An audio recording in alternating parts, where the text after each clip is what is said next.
Thomas Paine, Sam Adams, Benjamin Franklin. These men spoke up for what they thought was right. From their courage came such documents as the Declaration of Independence and the Constitution of the United States. From their willingness to speak what was sometimes unpopular but right, we enjoy such liberties as freedom of speech, the right to keep and bear arms, and freedom of religion.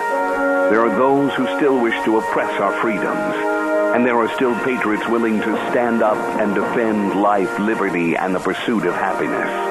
Men like Zeb Bell, who honor our founding fathers and what they stood for. It's now time for Zeb at the Ranch, speaking up and defending your freedoms. Brought to you by Magic Valley Les Schwab Tire Centers and all of the other great advertisers on the program. And now, Zeb Bell. Oh, inner peace. This is so true. If you can always be cheerful, ignoring aches and pains, if you can resist complaining and boring people with your troubles, if you can eat the same food every day and be grateful for it, if you can understand when your loved ones are too busy to give you any time, if you can conquer tension without medical help, then you are probably the family dog. Good morning, everybody. Here comes Kate Smith and God Bless America, followed by a Patriot. Call in with our Pledge of Allegiance. Good morning on a Monday.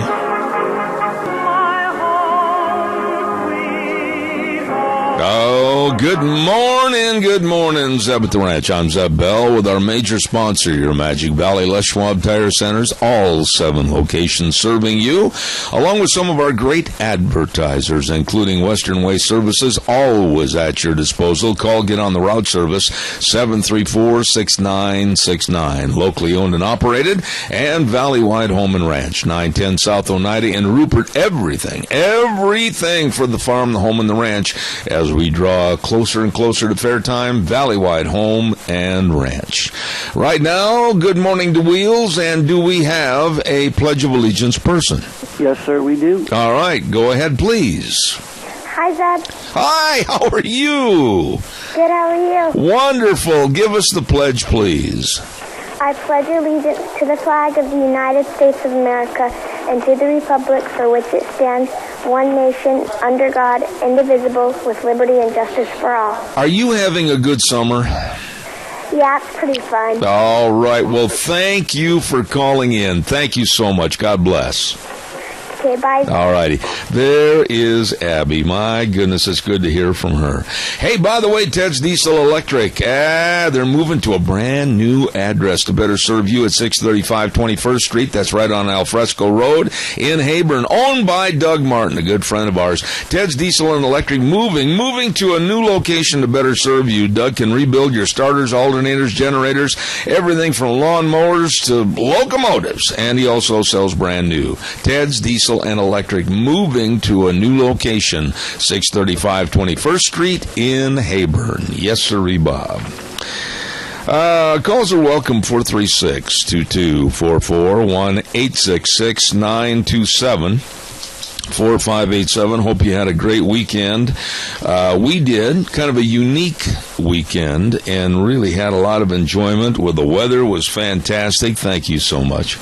Give us a call, 436-2244, 1-866-927-4587. While I'm waiting for your calls, don't forget 2 Daryl's Cleaners at 1223 Albion Avenue in Burley. Yep, Kevin and Cindy, everybody at Daryl's Cleaners.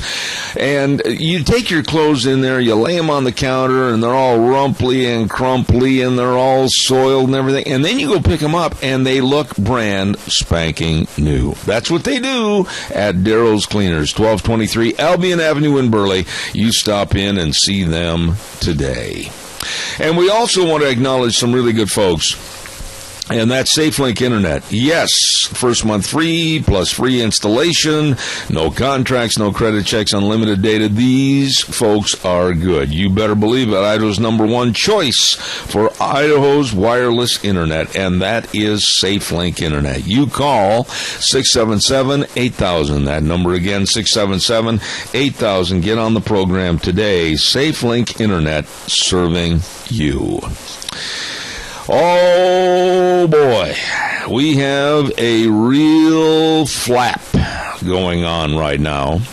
And I really would like to hear your opinion on this morning, as Donald Trump may have stepped in it over his comments about Senator John McCain. Now, let me say up front, I have never cared for the politics of Senator John McCain from Arizona. Don't like it, don't like him personally, but this has maybe stepped over the line a little bit with Donald Trump.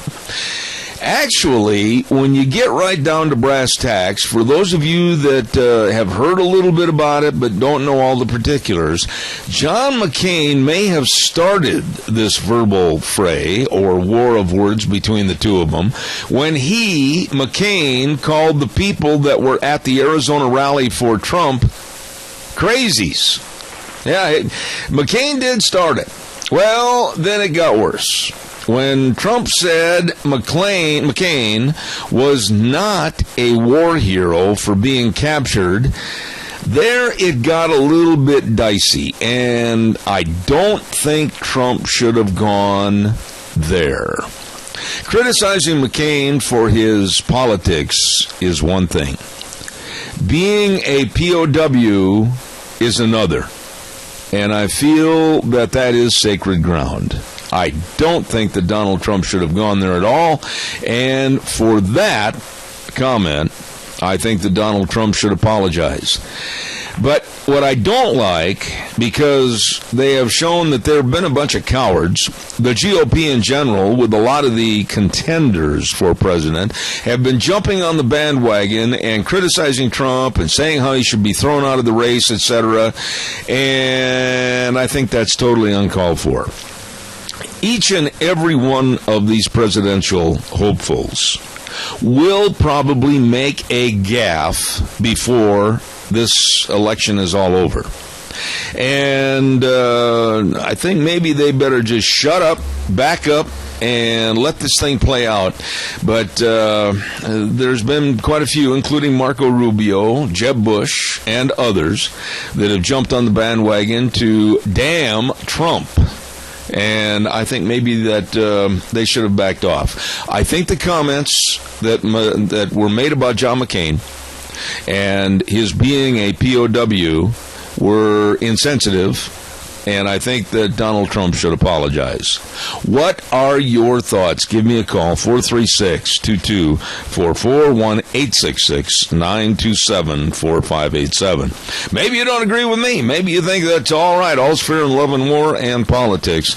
Let me know what your thoughts are, please. While I'm waiting for your call that I know is coming in, Ramsey Heating and Electric at 2600 Overland Avenue in Burley with a telephone number of 678-0459. They throw open the doors at 7:30 in the morning until 5, Monday through Friday. Wonderful people serving you. And it's going to get back up right around the 90 mark for this. You know what I forgot to do? I forgot to do the weather. And I know Wheels is over there wondering how come I haven't done that. Well, the reason is, Wheels, I forgot. I'll get right back to that right after I give this word for Ramsey Heating and Electric. All the air filters for your air conditioners in this hot weather. Hey, by golly, they've got everything for you. Heating and electric at Ramsey Heating and Electric at 2600 Overland Avenue in Burley. My goodness, Wheels, sometimes I just got to have myself examined for my memory, and we forgot to do Cheney Flooring and Home Design. My goodness sakes, 1228 Oakley Avenue in Burley, 678-6945. Look for the blue door. Whatever you need to make your house a home, carpet and flooring, kitchen construction, it's all there. All the home decor items at Cheney Flooring and Home Design. And now, here's the weather. Here's your weather forecast as we get ready to kick off another work week. Partly to mostly cloudy skies for today. At least that's what the weatherman is calling for. Winds out of the southwest right around 9 miles an hour. We do have a slight chance of some afternoon rain showers and or thunder bumpers. High of 87 for today. Tonight, low of 55. Tomorrow going to be pretty much the same as today. Slight chance of afternoon rain showers with thunder bumpers. Winds out of the west right around 7 miles an hour. High of 87 with an overnight low of 60. As we move towards midweek, looks like partly cloudy skies. High of 81 with an overnight low of 57. And then for Thursday, winds are going to be picking up. We do have about a 40% chance of rain showers and thunderstorms. High of 78 with an overnight low of 54.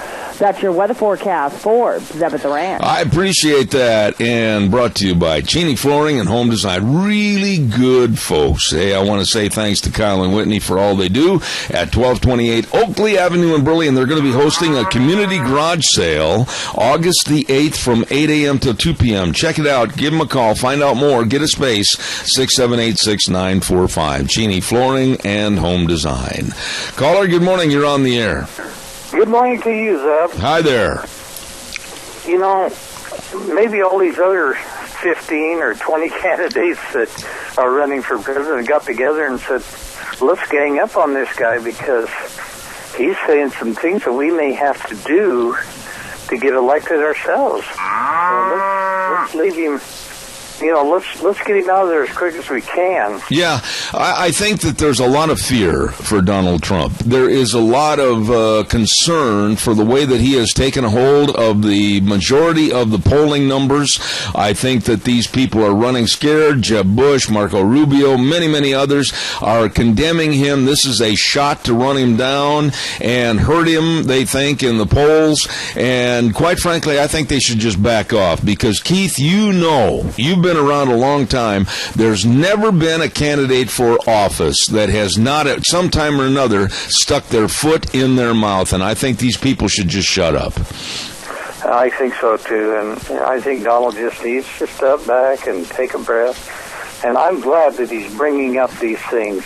The deal about the being a war hero, well, let's just leave it at that and let it go because he served his country. He got captured.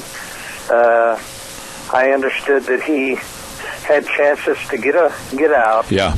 And he didn't because he said, if I go, everybody goes. Yeah, and I respect him for that. I do too, and I'll never, ever go against anything as far as his war record, his status as a POW, and I think that Donald Trump should back up this morning and first and foremost apologize. Keith, God bless you for your call. I appreciate it. I got another one waiting. Another thing I wanted to bring up, John McCain is somebody that I do not care for.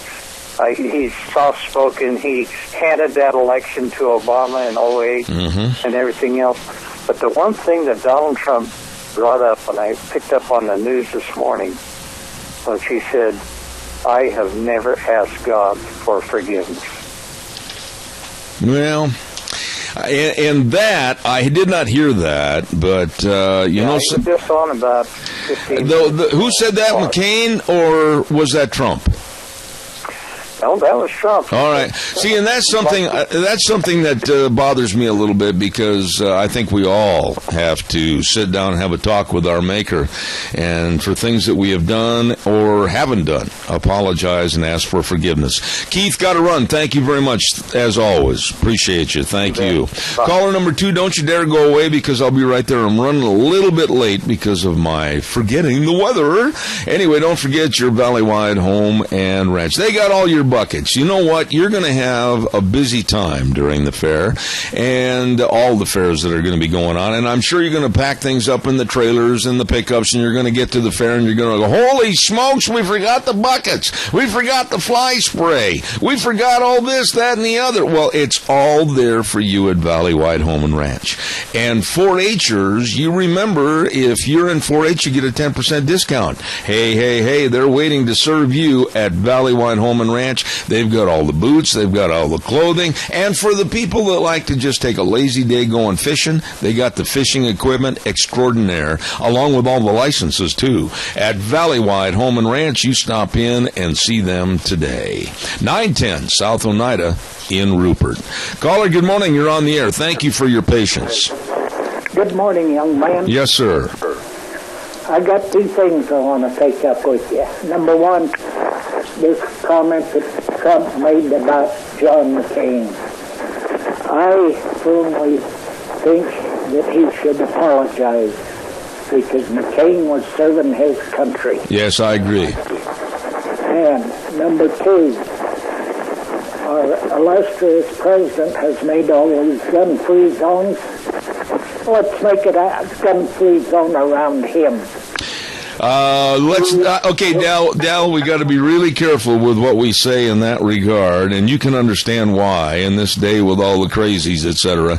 But I do understand your comments, and I do agree with you on Trump as far as apologizing. Thank you, Dal, as always. You and your wonderful wife have a good day, okay? Thank you. Pardon? I said have a great day, Dal. Appreciate it. Thank you. All right. The gun-free zones, we're going to talk about that in just a little bit. The idiocy of having our highly trained military personnel, basically with targets on their backs from what happened with that Muslim terrorist, I'm going to call it as it is, back in Tennessee, in what was called a gun-free zone. That's absolutely insane and ridiculous. And I hope and I pray that there are legislators that are in the process this morning of getting that changed.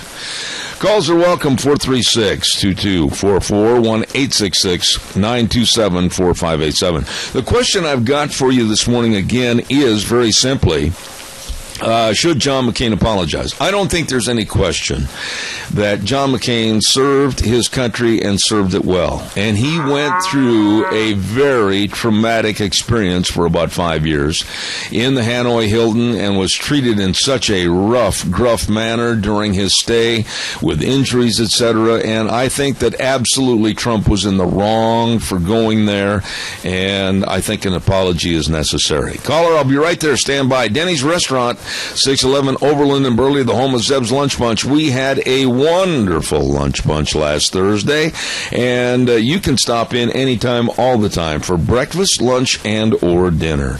I mean, Thomas and Terry, great hosts over there with the rest of the staff, and like I said, if you want breakfast, it's fantastic. Lunch or dinner, great menu items, always at Denny's Restaurant. 611 Overland and Burley, and a brand new location at 291 Pole Line Road in Twin Falls, Denny's Restaurant. Caller, good morning. You're on the air. Good morning, Zeb. It's really interesting, the spin on the killer in Tennessee there. You know, even though ISIS said to target military and police, they're putting the spin that, you know, he was depressed and he was on alcohol, and they really are trying to avoid any connection with radical Islam. Yep. It's just so, but you're right, putting these soldiers out there without any kind of weapons. Here, I think the cartoon in the paper is really good. The military guys overseas, they said, at least we've got weapons, and the guys back home are defenseless in these gun-free zones, which, by the way, you probably know Middleton, Idaho passed. It's a small town, but they put a big sign just recently said this is not a gun-free zone. Yes. I presume you heard that. Yes, I have. You know, Adrian, there is no way in the world that the Marines, the United States Marine Corps, that are so highly trained for the protection of other people, for the protection of our nation, for the protection of other countries and its population, should at any time be subjected to be targets without being able to protect themselves. Oh, absolutely. It's totally ludicrous. In fact, these gun-free zones basically is an invitation for anybody with a gun to come in there knowing that everybody's unarmed. Absolutely. You know, It's, might as well put a big sign on your house and say, that's my gun-free zone. Come in and take what you want. There's no guns in this place. Because it's the same thing on a personal basis. Well, and if you put a sign out there that says this house is insured by Smith & Wesson, I think they get the message. Yeah, let me ask you one quick question before I have to let you go and do a commercial break. Really fast, should or shouldn't he, Donald Trump, apologize honestly for going, I think, into murky areas against John McCain's service in the military? Well, I don't know all the details, so I really don't know what the situation is there. I haven't been able to sort through all of that. I did want to mention, this afternoon at 4 o'clock at CSI, the board of trustees there are going to be taking comments about the refugee program. You need to get there early to sign in. They give you exactly 3 minutes to voice your opinion. So I hope your audience out there some of them will come over. It's at the Taylor Building, which is right there at the front of campus, and be there to voice opposition to the refugee program. Absolutely. And the potential of terrorism in this area and other problems concerning the refugee program. All right, absolutely. Now listen, call me after the program. I need to visit with you about something. I appreciate it, Adrian. Thank you very much. Have a great day. I got to run. Thank you. too. Thanks. Appreciate it. Now. Lincoln County Fair and Rodeo. Holy cow, it is in full swing. And today they're going to have the 4-H FFA Horse and Pony Show. It started at 8 o'clock just a few little minutes ago. And then, of course, tomorrow they're going to be looking at the horse pulling contest with the Utah horse pullers. And then they've got a ranch rodeo on Thursday. And then Friday and Saturday, IMPRA rodeo up at Shoshone at the Lincoln County Fair and Rodeo. We're going to be talking to Robert Newey a little bit later on this morning about that great big Lincoln County Fair and Rodeo. These folks know how to have fun, let me tell you. And they're going to have a ripping good time all week at the Lincoln County Fair and Rodeo in Shoshone. You get on up there and enjoy. Really good folks. Oh, by the way, later on this morning, at about 9:45, we're going to be visiting with our dear friend Ron Ellis with BASF, committed to successful agriculture and helping you grow bigger and better crops with products like Preaxor for black dot control in your potatoes. And, of course, right now we've got a lot of things to talk about, late blight in the potatoes and everything. Ron's going to be on the air this morning answering questions. Don't forget, BASF with Ron Ellis, 431-6776, committed to successful agriculture. Caller, good morning. You're on the air. Good morning. I have two things to say about Donald Trump. One of the things is I do believe that he puts his mouth in gear before he checks what the direction is lots of times. Okay. And so he speaks without thinking. Uh-huh. But why aren't the other candidates who want to run for president being a little more exciting? Well, Chris, let's stop just for a second and real quick. I've only got a minute before a hard break, but I want to say this. I will go back to what I said a minute ago. I do not care if it's Perry from Texas. I don't care if it's Rubio. I don't care if it's Jeb Bush. I don't care who it is. They will not get through this election cycle without putting their foot in their mouth. Any and all of them. Hillary Clinton, it doesn't make any difference. But to jump on and pile on and think that they're holier than thou over this deal with John McCain and Donald Trump, I think the rest of them are being fools to get in the middle of the fray. Right. I think they need to stay out of it, and the people who have been supporting Trump will get the message to him that there are some things that are off limits. Absolutely.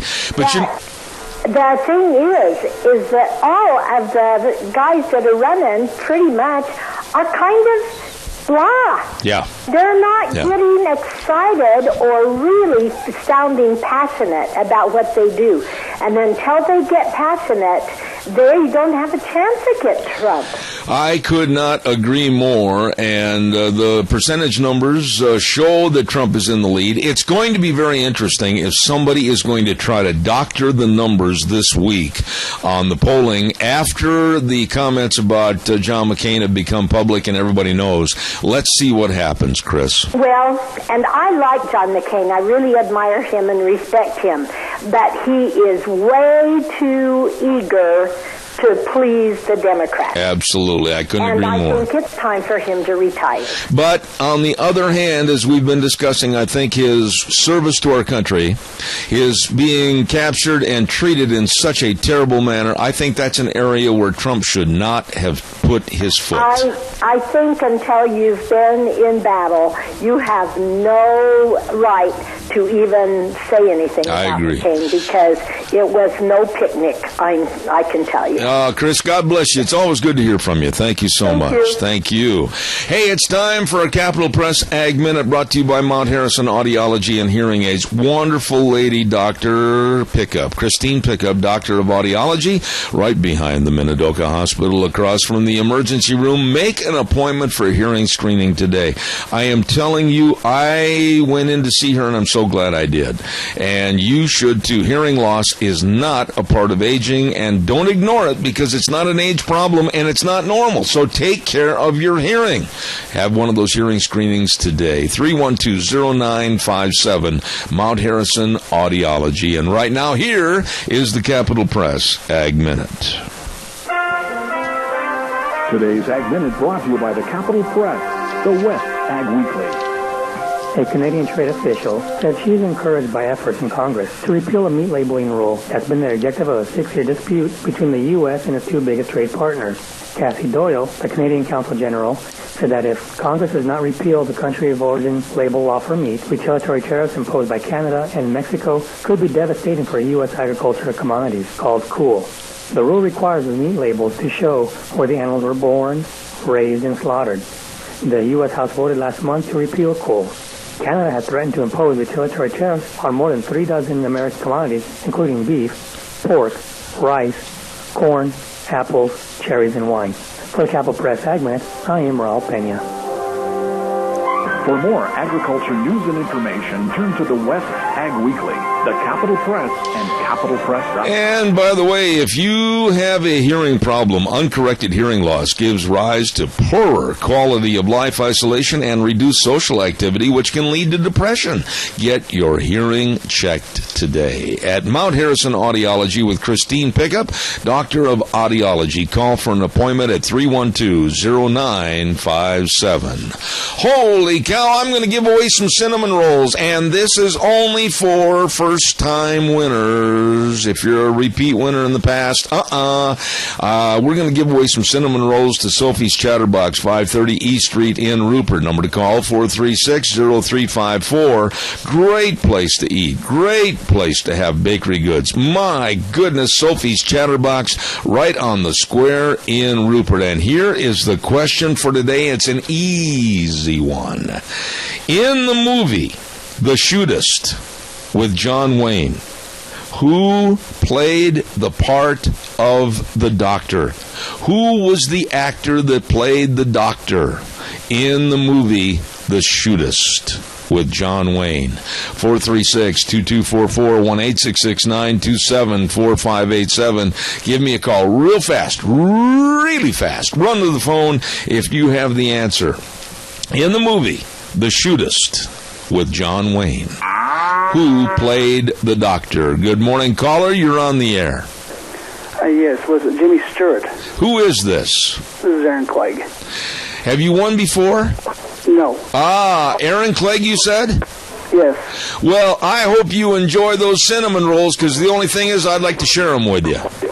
Sounds good, Zeb. All right, Aaron, congratulations. We appreciate it. It was Jimmy Stewart. Thank you very much. Sophie's Chatterbox, 530 East Street in Rupert. You stop over and give them a call first. Let them know when you're going to be over to pick up those delicious cinnamon rolls from Sophie's. They are so good. Hey, by the way, on Tuesdays, don't forget Dr. History, brought to you by Minnecasia Sales, 1321 East Main Street in Burley, right across from the airport. And Zach and the rest of the crew can be reached on the phone also, 878-2091. They've got all the lumber. They've got all the windows with Western windows. Save on your heating and cooling bills. And they've got all the Tartar gates and panels. That really is good equipment for your farm and ranch. Hey, check it out today, Minnecasia Sales, 1321 East Main Street in Burley. They are sponsoring Dr. History. All right, calls are welcome. 436-2244, 1-866-927-4587. What did you think, honestly, about Trump's comments regarding John McCain? I sat there, and I am a Trump supporter. I am a Trump supporter. I like the way he's been throwing subjects out in front of the media and also the populace, and stating that we've got problems, stating that we've got problems with career politicians, stating that we have problems with this current administration with a no-backbone policy. I like what he's done and said, but I draw the line when it comes to, at all, trying to minimize what Senator John McCain has done for our country as a POW and his service to this country. So in that respect, you will never hear on this program me salute or advocate any comment that denigrates our military or service to this country in any way, shape, or form. And so, with that being said, I think that the smartest thing Trump could do is to make up a press release or go on TV tonight. I know he's going to be on O'Reilly tonight on Fox News and say, you know something?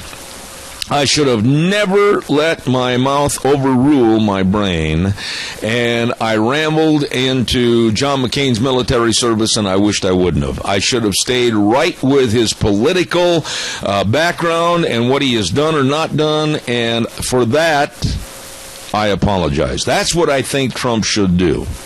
And I think it would shut up a lot of the critics, especially those on the GOP contender list that are using this to make hay. And I caution them, the Rubios, the Jeb Bushes, the Rick Perrys, and everybody else, you too, if you haven't already, probably will make some gaffes before this election cycle's done.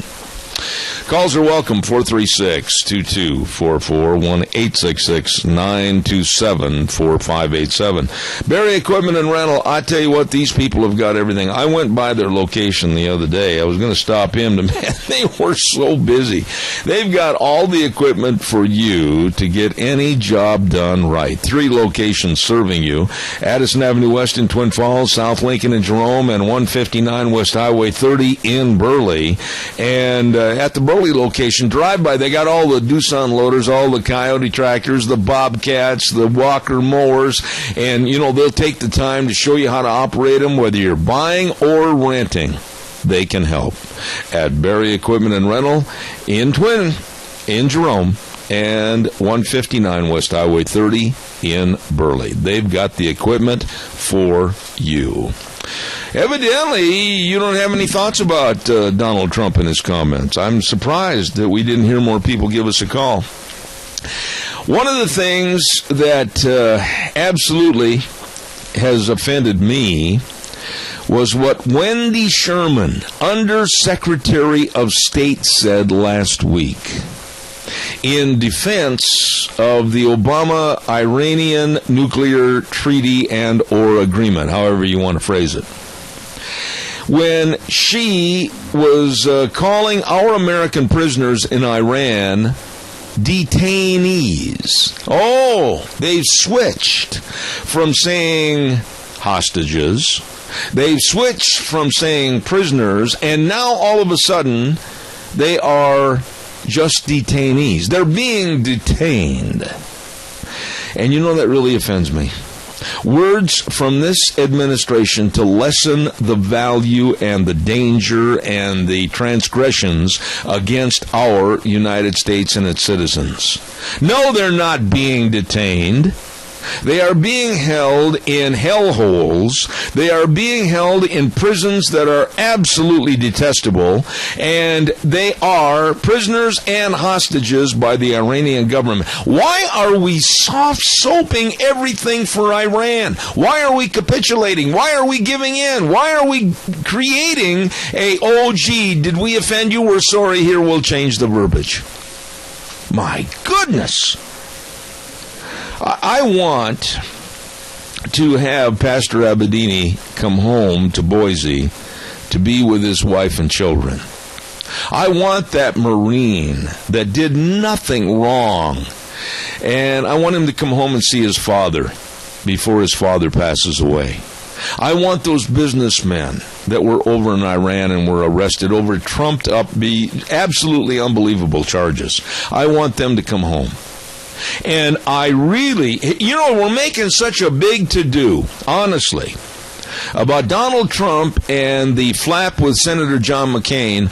I think all of us Americans should be outraged at the Obama administration, the Secretary of State John Kerry, and all the other little henchmen running around that first and foremost they didn't address our prisoners before they sat down to any treaty negotiations. They should have slammed their fist down on the table and looked at their watch and said, in 10 minutes we want those prisoners released and we want them to an American embassy, or there will be no talking about relieving the sanctions against your country. Actually, we're going to make them worse. That didn't happen. Nothing happened. Nothing was said. And Major Garrett last week for CBS News, formerly from Fox News, was the only reporter that had the backbone and the spine to stand up and phrase the question, I think correctly, against Obama and what his administration did and how they acted afterwards with high fives, popping champagne corks, etc. But Obama got a little testy. Obama got real testy.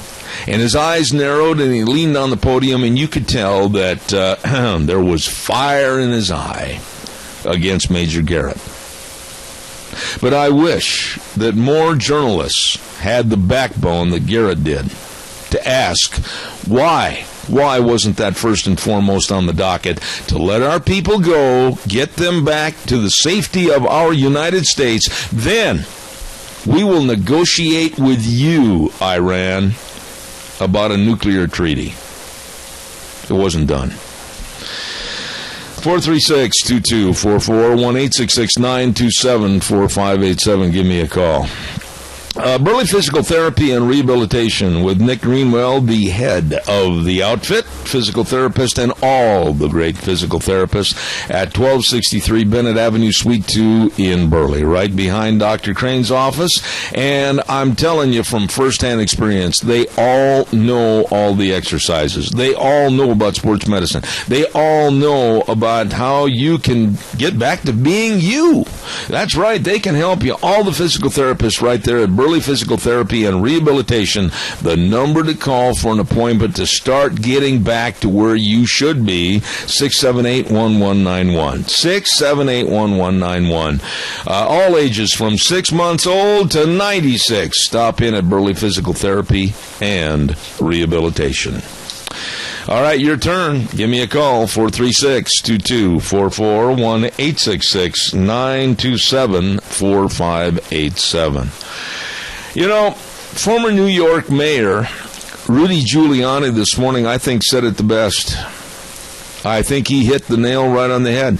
You know, we have been hearing about these lone wolf attacks with people that have been radicalized, Muslims. It's no longer lone wolf attacks. It's a pack of wolves. And it's going to get worse if this administration does nothing. They're not using the verbiage. They're not using the words. They're not standing up for what's happening around this United States. It almost seems like they've kind of walked into a small room, shut the door, and turned off the lights. Hear no evil, see no evil, and speak no evil. That's what this administration reminds me of. And I commend and compliment former New York Mayor Rudy Giuliani for saying it the best, that this administration has got to speak up, has got to be more aggressive, and has got to protect us. Caller, good morning. You're on the air. You know, I'm not surprised that they're not doing nothing with the hostages because, you know, look at the record. None of our elected officials are responsive people in Washington. We've never held this administration's feet to the fire. Let me ask. All these stuff with anything. We've never held them accountable, so what's to make them start now? Absolutely. You know, what you and I are getting, sir, is nothing more than lip service and a 24-hour news cycle. And by that I mean it'll hit the news, and the next day the media, ABC, CBS, NBC, they'll cover it up or they won't run the story at all, and it's kind of dead news. And this is why I'm so frustrated, and you're right spot on, that nobody's doing anything about it because there's not a public clamoring to the networks and a demand that they cover these stories and bring our people home.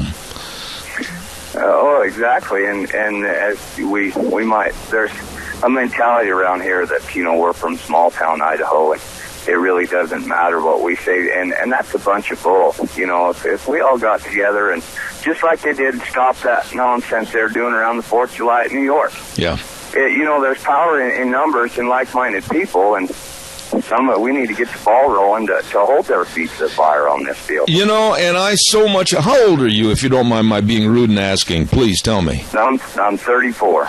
All right, you are exactly the age bracket that I'm hoping is listening this morning, and I hope there's many, many more like you, because you've got to get involved. You've got to take charge, because this country is yours. I mean, you are the next generation of power, and you've got to take charge of things, and you've got to make the corrections, and you've got to make the demands that those that need punishment are going to get it.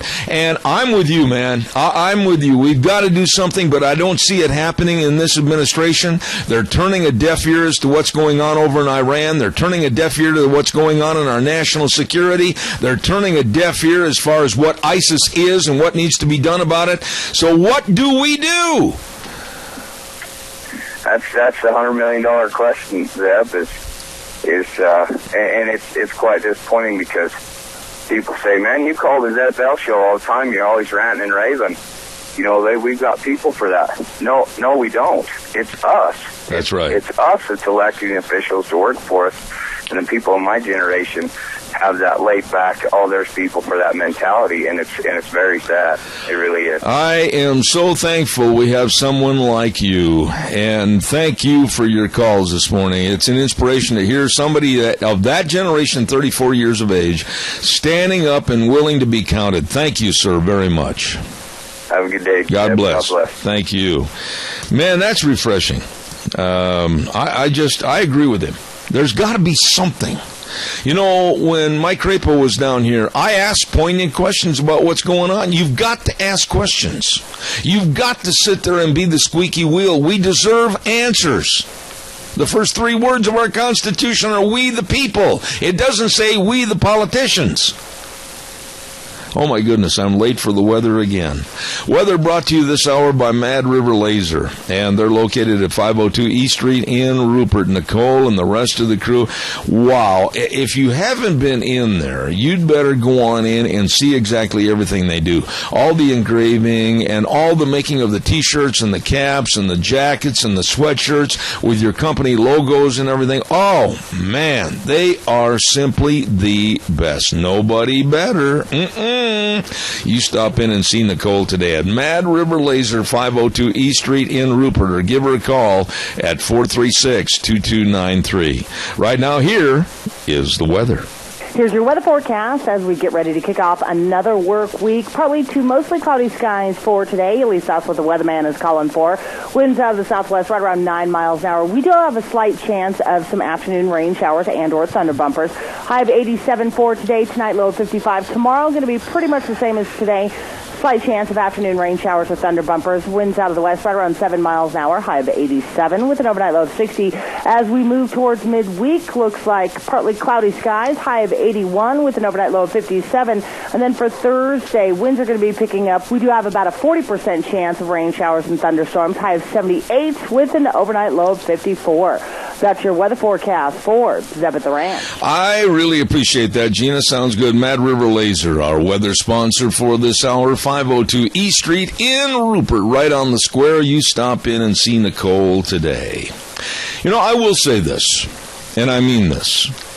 I would probably not be a good person to put on the White House staff of journalists representing any of the networks, etc., because if all of a sudden That question was asked by Major Garrett of CBS News. Why, I'm paraphrasing, why President Obama were there high fives and celebratory type modes going on over this treaty when yet nobody did anything basically to bring our Americans home? I would have asked follow-up questions. I think all the journalists in the room, if they were doing their job, should have really held Obama and this administration's feet to the fire to get answers and let them know that America is totally teed off with this administration and their holier-than-thou attitude.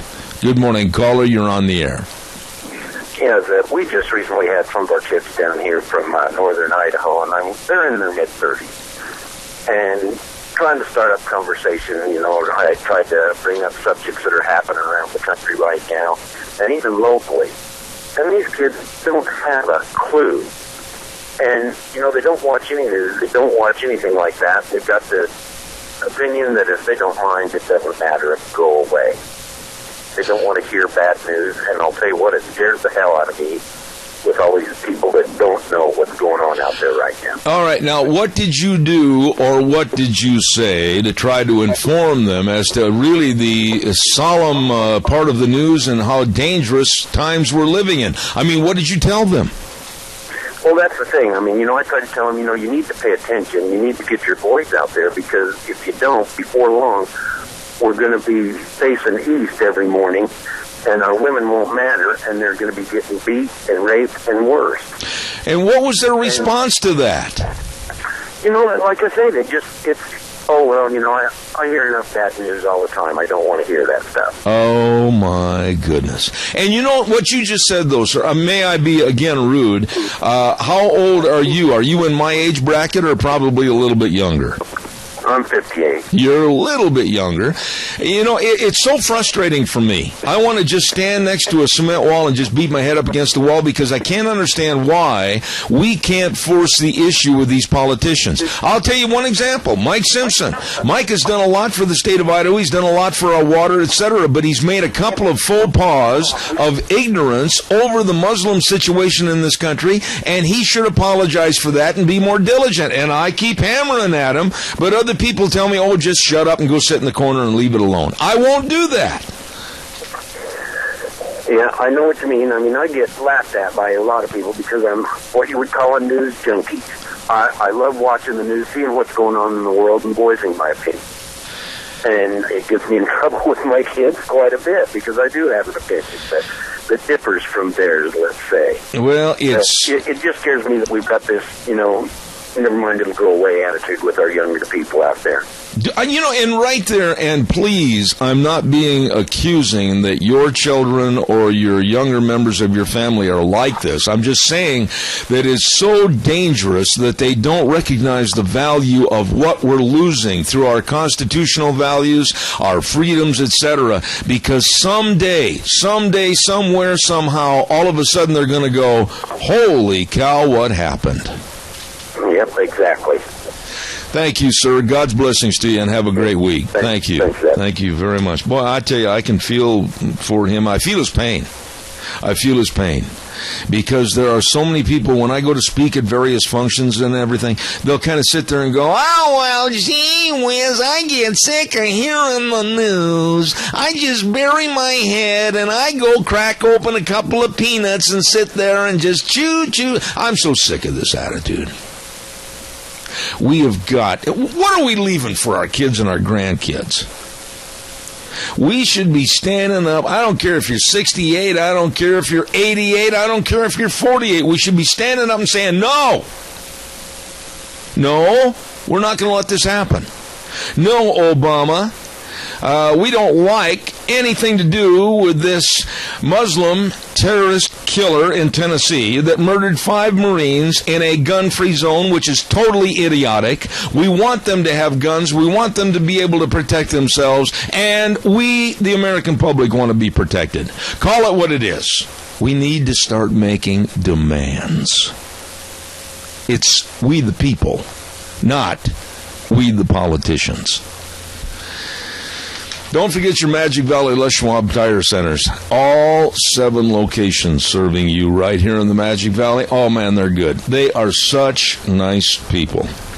And they've got a lot of their tires on sale right now. For the passenger cars and the light truck tires, like the Strategy for your cars, year-round traction, 60,000-mile warranty, woo! And for the light trucks, the Open Country HT, and the best in brake service, the best in front-end alignment, shocks and struts, batteries.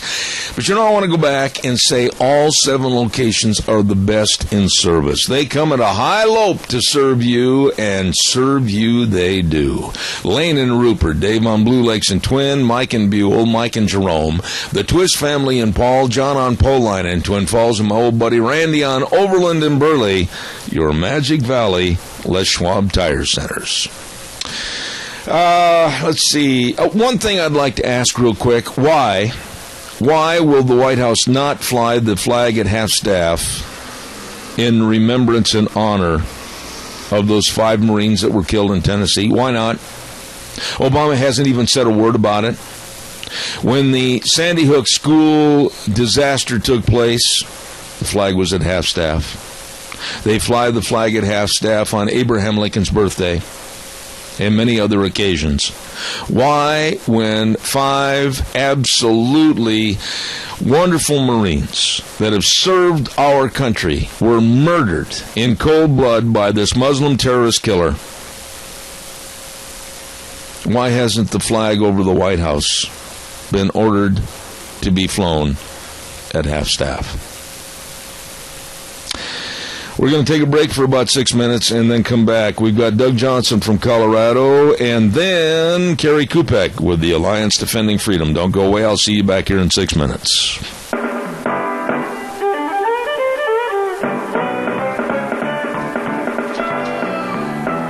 Oh, my. Monday morning. Swinging up into the saddle right now. Hour number 2. Zeb at the Ranch. I'm Zeb Bell with our major sponsor, your Magic Valley Les Schwab Tire Centers. All 7 locations serving you. And along with some of our great advertisers, including Valley-Wide Home and Ranch, 910 South Oneida and Rupert. Everything. Get ready for the fair season. They've got it all for you. Everything for the farm, the home, and the ranch at Valley-Wide. And our friends at Western Waste Services. From the canyons of the Snake River and all across southern Idaho, we're always at your disposal. Western Waste Services, we care about our community, our resources, and this great land. Western Waste Services is lending a hand, always at your disposal. Western Waste Services. Oh my, get on the route service and get rid of your garbage. It's gone, it's out of there. Western Waste Services serving you, always at your disposal. 734-6969. Locally owned and operated, all the dumpsters, all the portable restrooms, porta potties, and of course don't forget the Go Mini storage units, all there for you. Call them, talk to them, they will help you. Western Waste Services, 734-6969.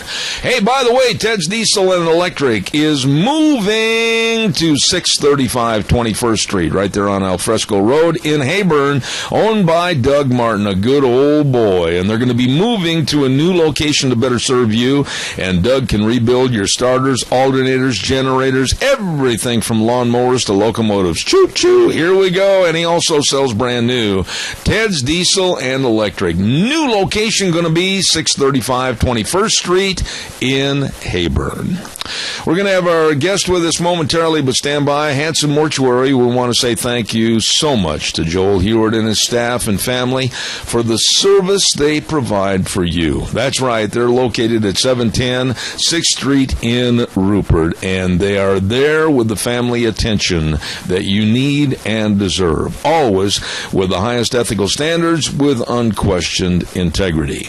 They will go to you in rural towns and work with you in churches, etc., around the area to help with all the arrangements when there's the passing of a loved one. So please contact them today, 436-5636, Hanson Mortuary, 710 6th Street in Rupert.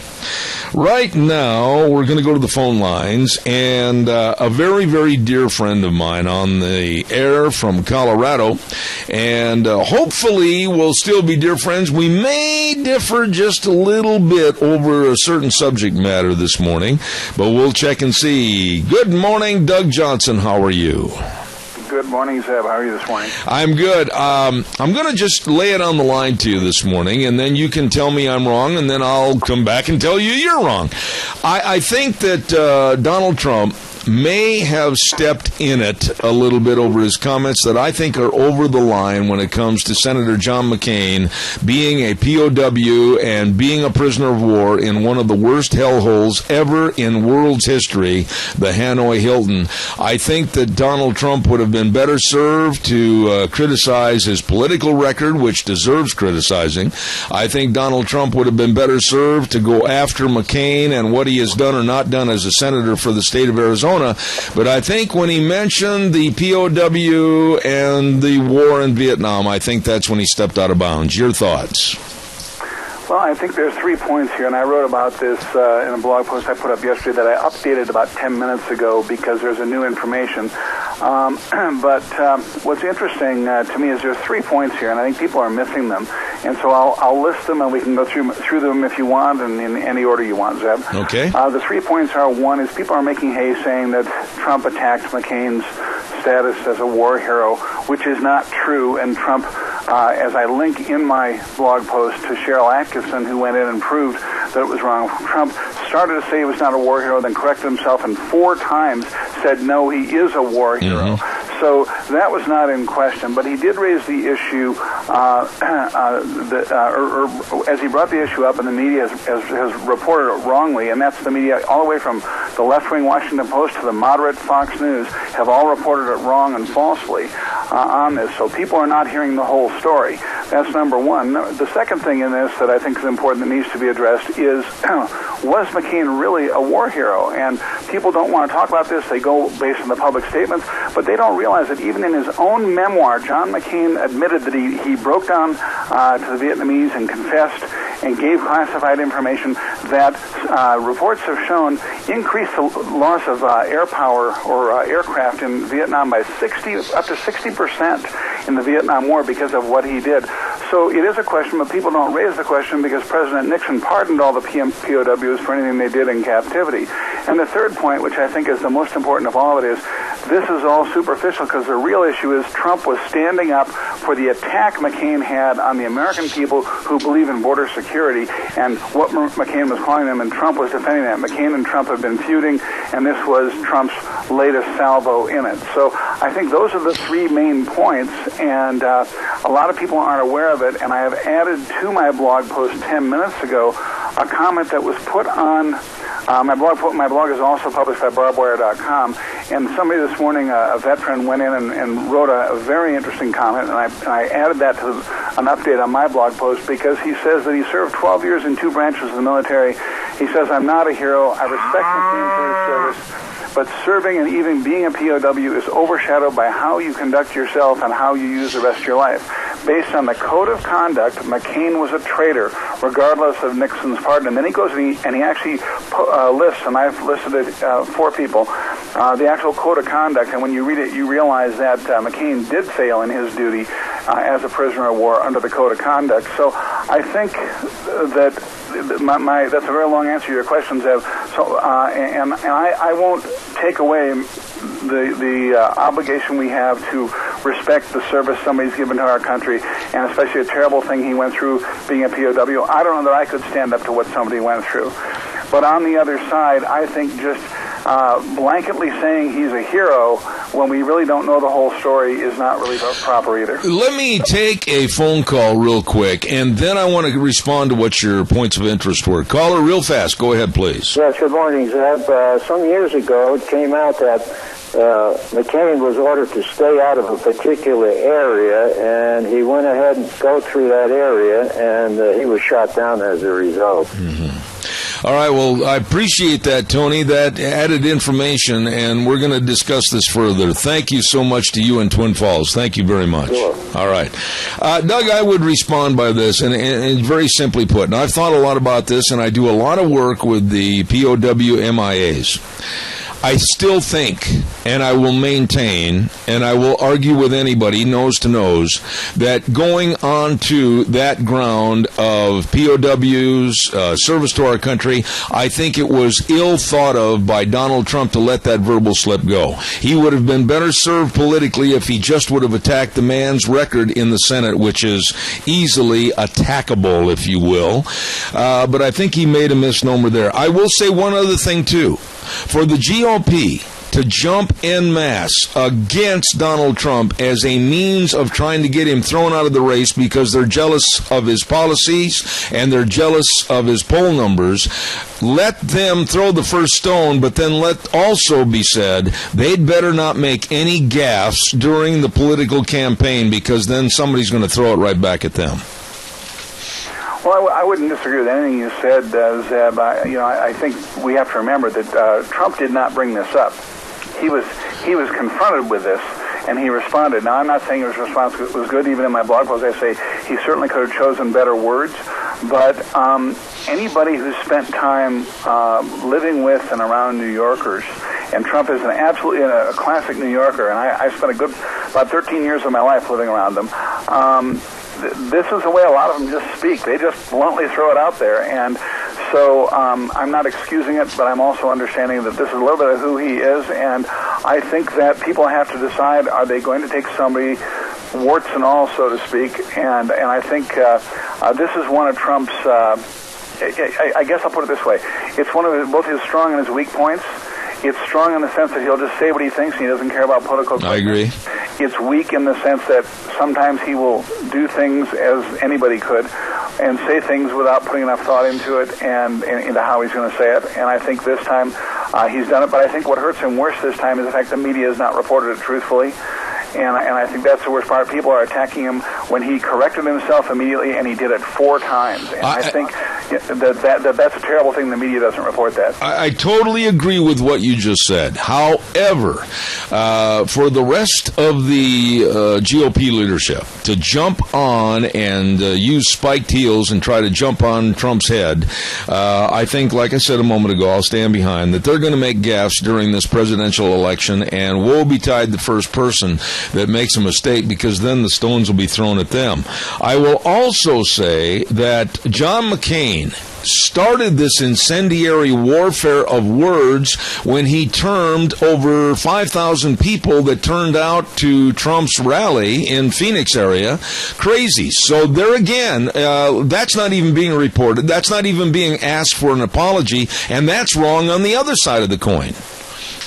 Well, you're absolutely right, and I'm going to throw one little correction in there, not to embarrass you, Zeb, but the fact is the numbers have come out. It was actually 15,000. No, you're right. You're right. Wait a minute. Stop, Doug. You're right. I looked at it. I said 5. It should have been 15. How huge it was that we No, you're right on that.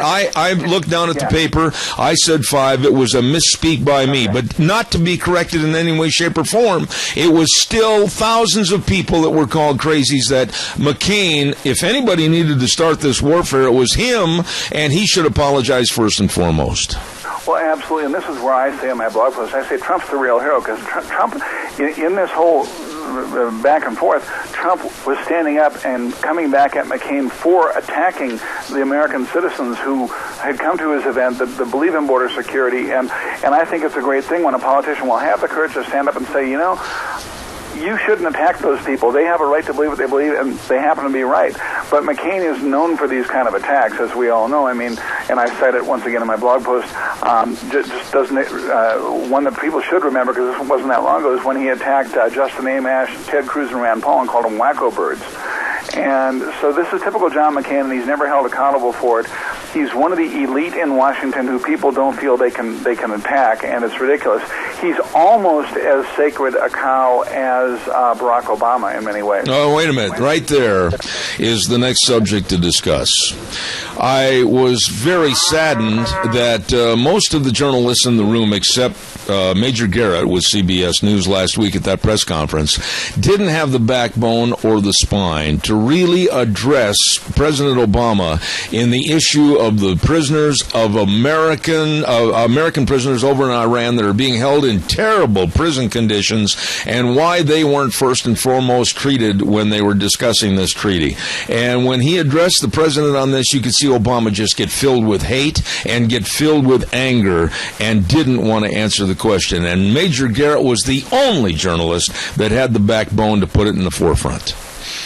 Well, you're absolutely right, and even more than, and Obama's response is not even a surprise, but the amazing thing is that the journalists, what do? They attacked Major Garrett. Yeah. And what's so ironic about this is if President Obama were President Bush, or any other Republican president, the left would just love the idea he's being confronted with a tough question. This is their job.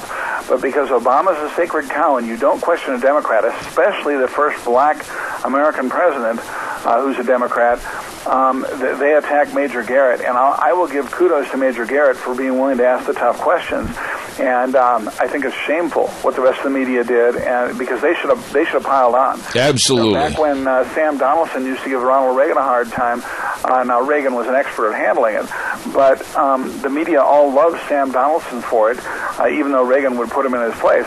And this has gone on through history. But you weren't allowed to question Bill Clinton. You're not allowed to question Barack Obama, but you can attack somebody who is a Republican. I said in the first hour, and it's on tape, I said that if I were a journalist, I would have absolutely led the charge of more questions to Obama on that subject. And every single other journalist in the room sat there like a stone and never said a word.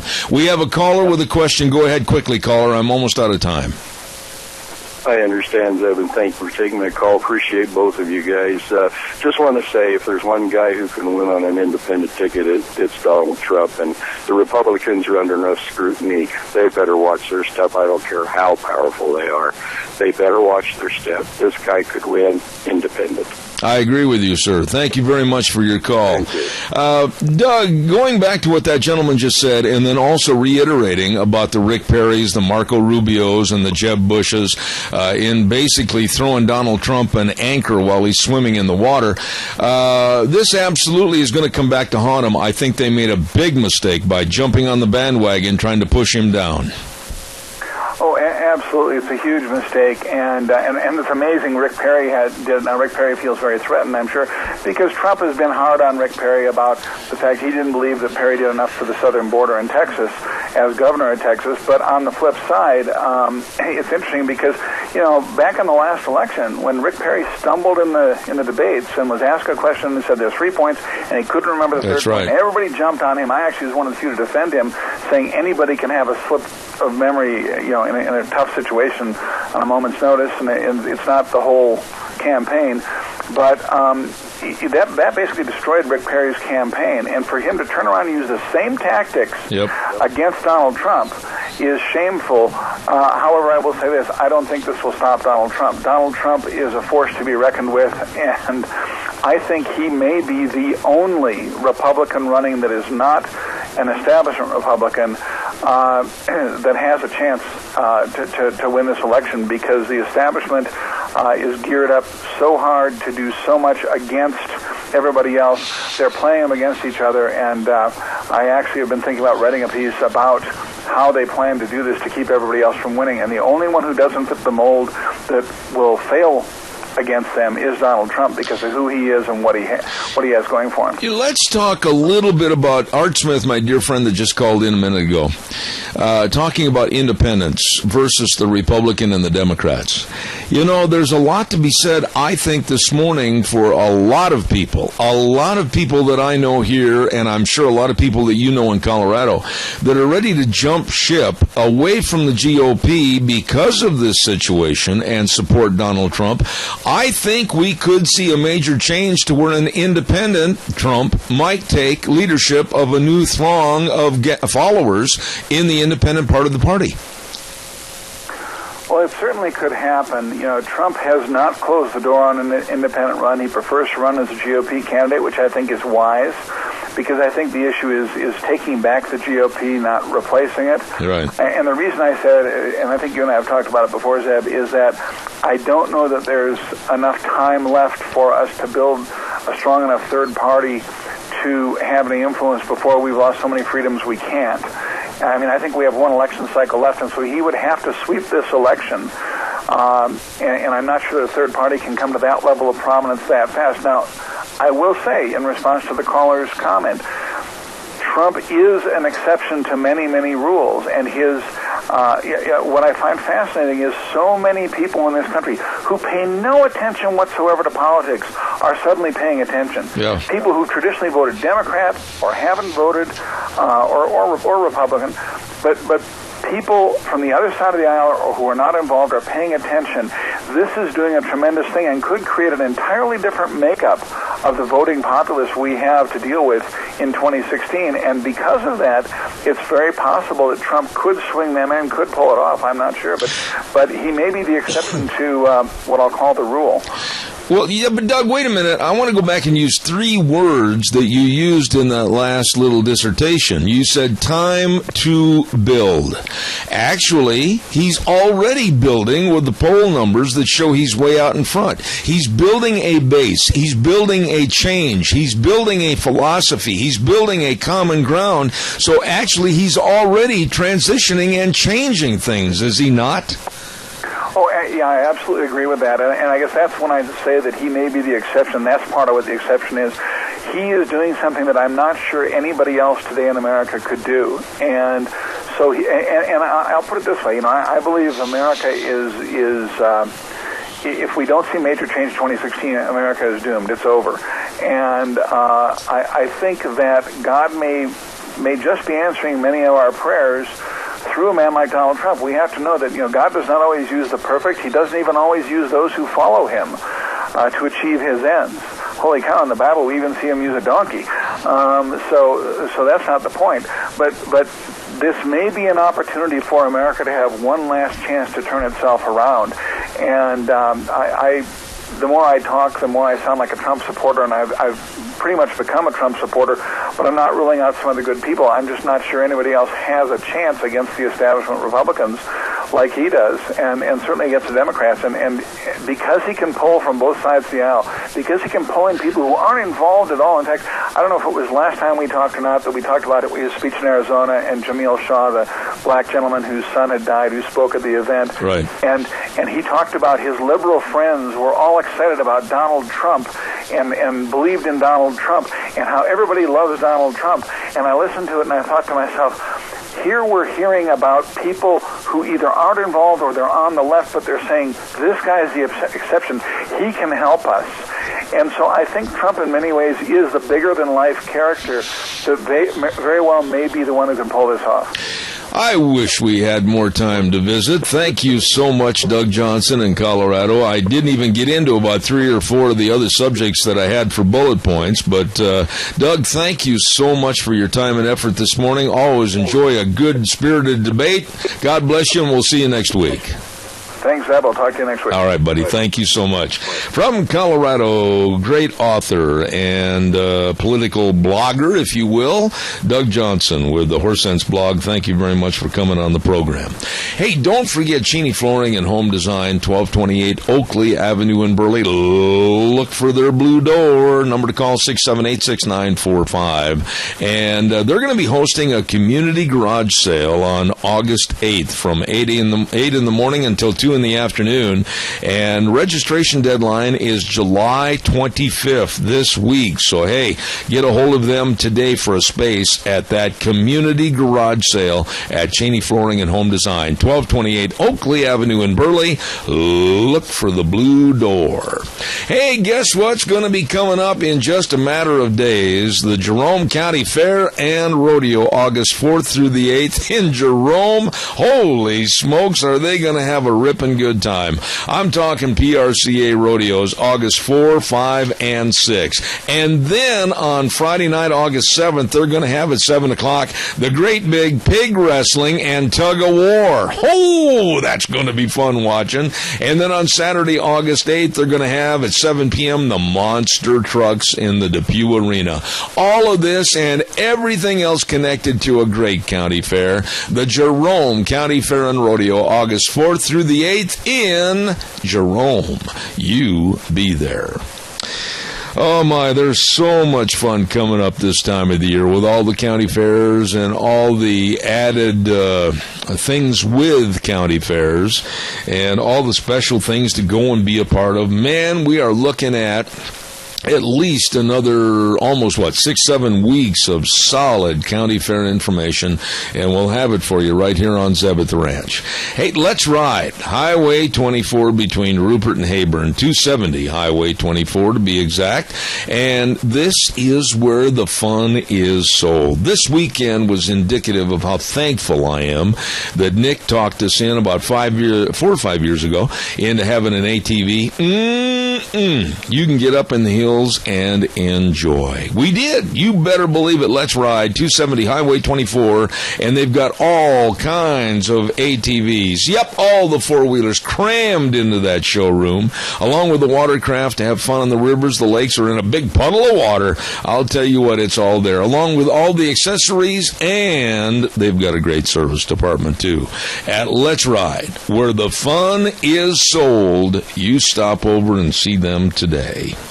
Oh, by the way, while you're over on Highway 24 at Let's Ride, don't forget, just go up the road a little bit to Cameron and Siemens Insurance. Highway 24 in Rupert. Life insurance, health insurance, retirement planning, employee benefits, all there. All available for you, along with people that are really dedicated and responsive to your needs. Check it out today. Give them a call for an appointment. Make sure that you're covered. 436-4424. 436-4424. Cameron and Siemens Insurance in Rupert. Really good folks. Let's go to the phone line right now, and it's time for the Alliance Defending Freedom. And believe me, today of any day on this program, I'm really looking forward to visiting with Carrie Kupak. Carrie, good morning. Are you there? I am here. Good morning, Zeb. Carrie, I know that you've got something that you want to talk about first and foremost, but then I absolutely want to get into Planned Parenthood, that video, and the absolute sleaze. That's the best way I can put it on my program, the sleaze of what Planned Parenthood is doing to our society. So I'll let you have the ball first and foremost, and then we'll talk about the others afterwards. Go ahead. So we had a final victory in one of the abortion pill mandate cases, and this is Tyndale House, which I'm sure you recognize the name. Many of the listeners would. That's the world's largest privately held Christian publisher of books, Bibles, and digital media. So it's one of those, you open your Bible, and most of the time you see Tyndale. And they actually direct 96.5% of its profits to religious nonprofit causes worldwide. And, several years back, the Obama administration, when they were enforcing the abortion pill mandate under Obamacare, believe it or not, Tyndale fell subject to that as well. We had gotten a temporary order set that would not be enforced against them. We had the victory with the Conestoga Hobby Lobby case, and finally, as of last week, the permanent order was finally issued so that the abortion pill mandate will not be enforced against Tyndale, and that's permanent, which is great, and certainly makes sense. Americans should be free to live and work according to their faith. Absolutely. Without fear of punishment from the government, and that includes Bible publishers who should be free to do business according to the literal book that they publish. So this is good news, and this is the final seal of the deal, so to speak, for Tyndale. Absolutely. High fives for everyone, and I mean that. So congratulations to Alliance Defending Freedom for being involved in this case, and I'm so glad that you had a victory. Now, I just want to spend some time on this morning because I am so incensed. I got to tell you, Carrie, that when this video came out, I was watching the news, and I saw it for the first time when it came out on the air, fresh and firstmost, I said to my wife, with tears in my eyes, and I saw the tears in her eyes, what kind of a nation are we right now that we've gone down to the depths of evil with Planned Parenthood, mutilating babies' bodies and selling them in a Frankensteinian type society? I don't even know what to say. I'm at a loss for words on this morning because I'm so upset. It was shocking and stunning, but yet at the same time, I think for folks like yourself and for us at Alliance Defending Freedom, it was not that surprising, though gruesome, obviously, and grotesque. And Planned Parenthood has this horrific history of doing all kinds of corrupt things. And I think this was sort of the cherry on top. To watch one of their key executives just nonchalantly talk about crushing a baby in a certain way as to preserve certain organs in order to give them over to research or to profit, as she sipped wine and ate her salad. It was just, I think it really pierced the hearts of many Americans. And it was something that everyone needed to see. I think there have been many Americans who have not realized or refused to take a close look at the practices of Planned Parenthood. And I think this video served as a wake-up call for a lot of people across this country. Carrie, there was another part of this story that absolutely made me outraged. I was watching some of the talk shows, and I believe it was on Megyn Kelly's show when a representative from the Democratic Party tried to diffuse the situation and transition the blame of the video over to the people that made the video and tried to take away from how absolutely heinous this video was. I honestly wanted to climb right in that television set and just poke him right in the nose. What is with the left? What is with the Democratic Party? What is with these people that are trying to shelter Planned Parenthood for these heinous activities? I think Megan felt the same way. I saw the same clip. She was pretty incensed about his reaction. Well, let's keep in mind, they receive hundreds of millions of taxpayer funding per year. And let's not forget that they return the favor to their political allies by spending millions exclusively on pro-abortion Democrats to return them to positions of power. So Planned Parenthood gets all this money. They have Democrats designating these funds to them, and then in return, they use their network, their labyrinth of special interest group and lobbyists, not just here in Washington, but across the United States and various state capitals, in order to make sure they get elected. So it's this sort of this cronyism, if you will, that it's egregious, especially in light of what they do.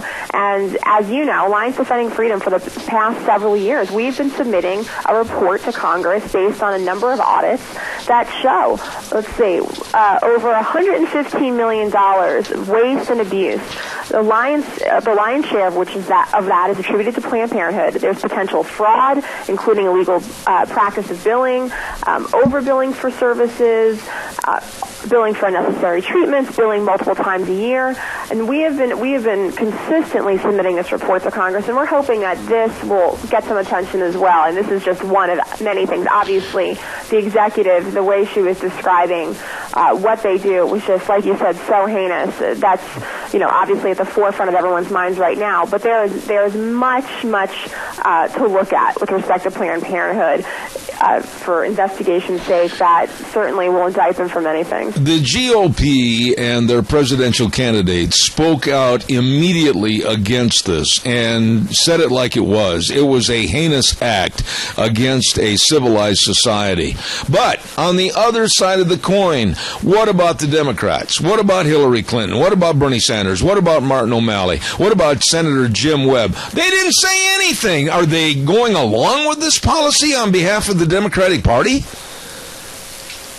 They need to be asked. The bottom line is that journalists need to ask the Democratic candidates tough questions. For instance, why I would love for someone to ask these candidates and certain politicians Planned Parenthood has a track record of covering up rape and suspected sexual abuse of underage girls.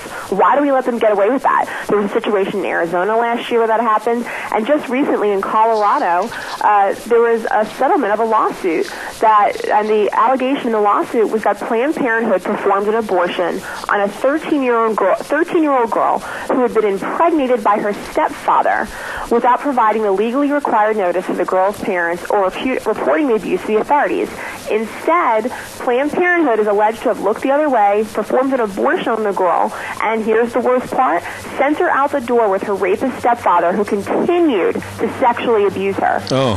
Why are our politicians and candidates not being asked these questions? Why are we not investigating Planned Parenthood? And obviously, several states have said they are launching investigations within their states, which is wonderful, but every state should be launching an investigation at this point. Well, let me ask you this. Where do we go from here? Planned Parenthood received $529 million in federal grants and reimbursements for last year, 2014. And here is a number that just absolutely brings tears to my eyes. They performed 327,653 abortions, babies that never saw the light of day. And now, finally, somebody's going to ask questions? Yeah, you're absolutely right. And that $528 million is 46% of their total budget. And actually, that's so in the fiscal year 2013, Planned Parenthood actually reported more than $127 million in excess revenue and had more than $1.4 billion in net assets. And in that same year, abortions made up, and this is to test the point you just made up 94% of their pregnancy services, while prenatal care and adoption referrals accounted for only 5% and 0.5%, respectively.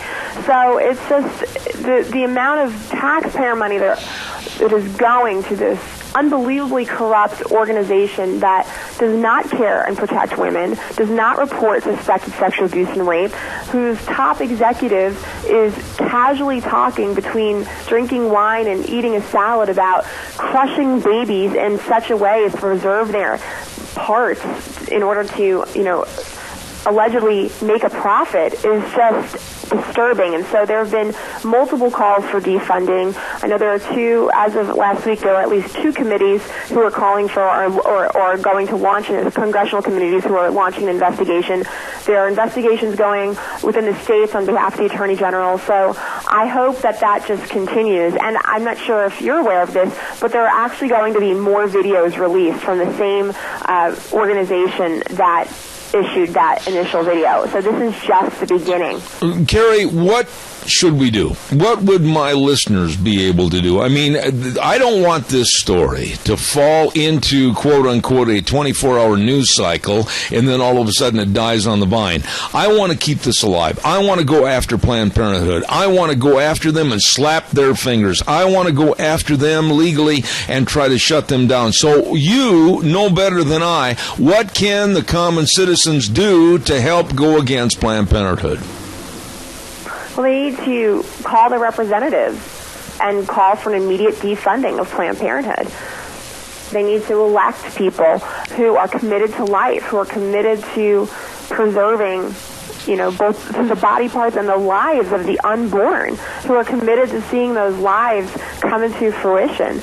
And that's the best thing they can do. And for instance, I'm sure you were aware of the Pain Capable Act, that ended up not going anywhere for now. And the Pain Capable Act that was introduced in Congress, it was federal legislation that would prohibit abortions at the 20-week mark. So keep in mind, along with China and North Korea, the United States is one of only 7 nations in the world right now that actually allows for abortions at that 20-week mark. Because that 20-week mark is an age which scientific evidence has proved that an unborn child can feel excruciating pain. And surprise, surprise, Planned Parenthood lobbied extensively against this act, an act that would have just ended this excruciating process for a 20-week-old in utero child. And so this is going to be reintroduced again, and I think it's very important that people in every state look to see what their elected representatives are doing and voting with respect to this bill.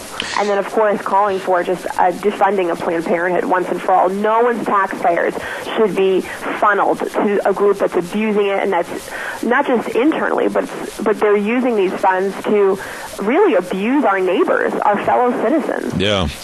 What, last question, Carrie, and this is kind of speculation, but what does this say? This kind of action with 327,653 abortions and a doctor sitting over lunch eating a salad and drinking red wine, talking about selling body parts. What does this say about our society today? It doesn't say something good, that's for sure. It's really, really disturbing, and it's something that we should all be grieved that in this day and age, in 2015, in the United States of America, that this could be going on right under our nose with our taxpayer dollars, that we have elected representatives who are consistently voting and making and engaging in action to funnel funds to such an organization that clearly has no regard for human life. Absolutely. And what it says about our respect for life and humanity is quite damning, if you ask me. Absolutely. And I don't know what the future holds with respect to Planned Parenthood, but I do think that we as Americans have a chance to carve a new path for the unborn, for wives, for mothers, for teenage girls, and to defund this evil abortion empire. It's time, and the time is now. Absolutely. Carrie, please tell my audience how they can follow this story and possibly help with the Alliance Defending Freedom. Give us the information, please. If they want to take a look at these reports that we've been submitting to Congress for the last several years, they can go to investigatetheirplan.org. And then if they want to go to our website, it's adslegal.org. I am so honored to have the Legal Communications Director, Carrie Kupek, on my program, representing Alliance Defending Freedom. And Carrie, please know anything that comes up on this story, call me and we'll get it on the air right away, okay? Great. Thanks so much, Deb. We appreciate all your work. God bless you, Carrie. Thank you so much. Very, very nice lady with the Alliance Defending Freedom, Carrie Kupek. Thank you very much. Hey, we've got to get a weather forecast in here, and the weather's brought to you by Duck Uglies at 163 West Highway 30 in Burley. Oh, boy. What a place to go for a delicious meal. What a place to go to sit after the meal and enjoy great, great entertainment. We've got a lot of great entertainment right here in this area. Duck Uglies invites everybody in. Oh, my goodness sakes. And don't forget, Monday through Friday, they've got breakfast burritos. Knock your boots off. Delicious. Oh, my goodness. And then on Friday night, that ribeye steak special. Saturday night, the ribs. Oh, and then all the menu choices all during the week. It is fantastic. Duck Uglies, 163 West Highway 30 in Burley. You stop in and see them today. Right now, it's time for the weather. Here's your Gina. weather forecast as we get ready to kick off another work week. Partly to mostly cloudy skies for today. At least that's what the weatherman is calling for. Winds out of the southwest right around 9 miles an hour. We do have a slight chance of some afternoon rain showers and or thunder bumpers. High of 87 for today. Tonight, low of 55. Tomorrow going to be pretty much the same as today. Slight chance of afternoon rain showers or thunder bumpers. Winds out of the west right around 7 miles an hour. High of 87 with an overnight low of 60. As we move towards midweek, looks like partly cloudy skies. High of 81 with an overnight low of 57. And then for Thursday, winds are going to be picking up. We do have about a 40% chance of rain showers and thunderstorms. High of 78 with an overnight low of 54. That's your weather forecast for Zeb at the Ranch. Thank you. Brought to you by Duck Uglies. What a great place to go eat. 163 West Highway 30 in Burley.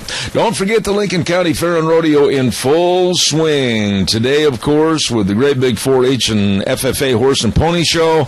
And then tomorrow, the Junior Rodeo at 6 p.m. Don't miss a minute of it. All kinds of fun going on up in Shoshone at the Lincoln County Fair and Rodeo, July May 18th all the way through. My goodness sakes, it's going to last up until the 23rd, I think. No, it's going to go all the way to the 25th. Lincoln County Fair and Rodeo. Something for you, something for the whole family. Ranch rodeos, IMPRA rodeo, all kinds of shows with the 4-H and FFA. Lincoln County Fair and Rodeo in show shown. Right now, it's time to go to the phone line, and we have with us Mr. Ron Ellis, my old buddy, with BASF, committed to successful agriculture and helping you and all agriculture grow bigger and better crops. Good morning, Ron Ellis. How are you? Good morning, Zeb. Doing great. How are you? Not too bad. Ron, we have seen quite a change in the weather during this growing season. June, very, very hot temperatures. We reached the century mark. And then, of course, things cooled off and we got a lot of rain. What's going on with our crops right now with these variations in the weather? Yeah, you're exactly right, Zeb. I can remember talking to a lot of growers and said we had our July in June. And I think that's probably pretty true as far as the weather and the temperature goes. But yeah, we've had a lot of challenges. You know, our temperatures have come down some, and we've had these thunderstorms and rain showers, and it's been most conducive for disease in their crops. And like I said, the potato growers have fought the onslaught of this late blight again coming in, and it's been detected in several different counties. And so, generally speaking, they do a pretty good job of keeping things protected. There's a good barrage of chemicals out there that they can use to help protect the plants and prevent it. And then as it gets more severe, then they have to go from the mortars to the artillery, and there's several products out there that are really good on late blight, and of course it's always better to be on the front end of it instead of the tail end, because it's usually a situation where you can control the sporulation and keep it from invading the plant. But once the spores get into the plant and they dig into the conductive tissue, the reach back is a little bit minimal no matter what they use. So it's better to be on the front end of it and not get the, I like to call them big fire hole pockets in the potato fields where the disease is taking it down. So, you know, Ron, it is the best cure. Most of them are on a 10-day rotation now to get a good late blight material in there. Ron, I had a lady call me last week after our segment, and she said she was new to the area. She's from back east, and she didn't understand all the terminologies. She didn't understand all the different diseases that our crops can suffer. And she said the next time I had you on, maybe to have you explain a little bit what late blight is, what it can do, and how dangerous it is for our potato crops. Yeah, I'm certainly not a pathologist, but in general, you know, it's late blight is scientifically Phytophthora infestans, and it invades the tissue of the plant, the leaves. It also invades the stem, and then of course it can invade serious enough to get into the tuber and cause problems there. So it's an infection that's been around the world a long time. You know, we remember in Ireland that was the disease that invaded that crop and took their potato crop down, and hence a lot of them migrating to the United States. So it's been on the East Coast. I mean, they fight it typically there for longer periods than we do, and it's a very intense disease, a blight organism that has spores that invade the plant. And we've had a number of volunteer potato plants out in grain fields and other crops, and which will harbor and be an infection for the disease. So it's mainly our biggest problem has just kind of been the weather patterns. You know, the wind swirling around, the wet climate, the conducive conditions underneath the canopy once the rows close, and it provides that microclimate in there for the disease. So that's been the challenge. But yeah, it's been a very invasive, and the challenge we've had this year is it started attacking the plants about 3 or 4 weeks earlier than it did last year. So they've got to keep the plants alive longer, you know, to make their crop, and so they've got to be more aggressive and assertive with their fungicide programs. All right, now when you say more aggressive and more assertive, once you detect it, I mean, is it too late, or can you really go after it and defeat it? Well, that's an excellent question, Jeb, because it just depends on the detection. I was just talking with a fellow this morning. He had walked this field Wednesday and hadn't seen anything, and went back in Friday, and it was blowing up on him. So what's happened is those spores are landing on the tissue. They start forming and start growing, and you don't see that part for about another 5 to 7 days, and then you start seeing the the expression of the symptoms, the yellowing or the concentric rings, the darkening and crossing the mid veins, and then it really blows up in a hurry, and so in that instance, then you've got to be more aggressive. You have to go from just your normal protectants to a full-blown late blight fungicide. I would imagine that fieldmen and crop advisors like yourself, you are running 24/7 right now, trying to keep up with everything. Yeah, they are. Most of the fieldmen and crop advisors are doing just that because it becomes an alarming thing because it's such a devastating disease. It can take the field down in a hurry. So they're all trying to stay top of it. The growers are naturally monitoring their fields. So it's just an organism that's very aggressive and can really take a field down in no time. So what we recommend from BSF is to get Forum on there in their fields. It's a great anti-sporulent in that it will keep the spores from invading the tissue if the chemical gets on the plant first, and then it will reach back to some of the spores that have already invaded the plant some 3 to 5 days and kill those. So it's a great one to have in a regimen of sprays. What about the bean crop this year, Ron? Yeah, the bean crop, it seems to be doing well. There's been a lot of the growers that naturally are concerned about white mold and gray mold. And, of course, Endura is an excellent product for that, and most of them will go on at flowering or full bloom. And what it does, it redistributes on the plant, and what we've seen is it's been able to save that last set on the beans. In past years, growers have just had to dry their field up to make sure that they don't get that mold invading all the bean pods. But with Endura in there, they can actually save that last bean set and go ahead and irrigate through like they normally would to take their crop to completion instead of drying it down quicker than what they normally do.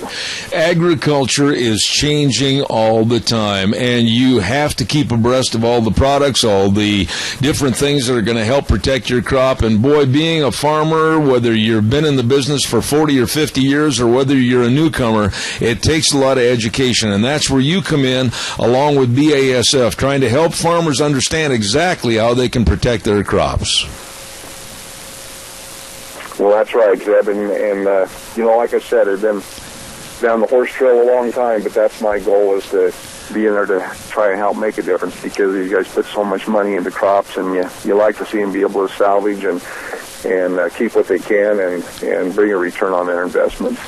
Well, Ron, right now, this time of the year, what is the easiest thing for farmers to do? I mean, we said about contacting the fieldmen and the crop advisors and yourself, and then to learn about all these different products, especially from BASF, Committed to Successful Agriculture. Is there a website? Can they get the information? What would you tell farmers, how they can find out how to protect their crops? Yeah, they really can. I mean, they can go onto the website, www.basf.com, and then get into the plant health segment, and it talks about all the fungicides. And most of our fieldmen are up to speed pretty good on my products or the other competitive products that work well, and that's an excellent source for them. And then, the farmers themselves, they do just a great job of networking and resourcing, but it's just, it seems to be like a real big emotional concern anytime you get a disease like this present that has the ability to take a field completely down vegetatively in no time. So we've got a good network of education going on, but that's an excellent question. Hey, Ron, I want to tell you how much we appreciate you, and don't make yourself a stranger. Stop in sometime when you're running by. Ron Ellis with BASF, Committed to Successful Agriculture, and thank you for being on the program this morning, and we'll look forward to next Monday, my friend. Thanks, Zeb. God bless. Thank you so much. A man that is committed to agriculture and the success of your crops, Mr. Ron Ellis with BASF. Call him if you wish, 431-6776. He'd be more than happy to help you along with your fieldmen and crop advisors. Thank you very much. Want to remind you that on Thursdays we have a segment on this program called School Days in Cassia County, and we thank very much two of our great sponsors. A Child's World at 1308 Overland in Burley. And, of course, they've got all kinds of goodies for the whole family, especially the games. I want to stress this. They've got all kinds of great family games. They got games to keep the kids occupied in the back seat as you're going maybe to Arizona to see Aunt Martha and Uncle Fred. They've got everything for babies and the toddlers, and they've got summer dresses. It's a really family store at A Child's World, 1308 Overland in Burley, along with Ambulatory Surgery Center at 1344 Highland in Burley. Number to remember, 677-8888. 677-8888. Save money on your outpatient surgery procedures like colonoscopies, carpal tunnel hand surgery, arthroscopic knee surgery. Call them today at 677-8888. Ambulatory Surgery Center and A Child's World, bringing you school days in Cassia County. We're going to take a break. Be back in 6. Don't go away.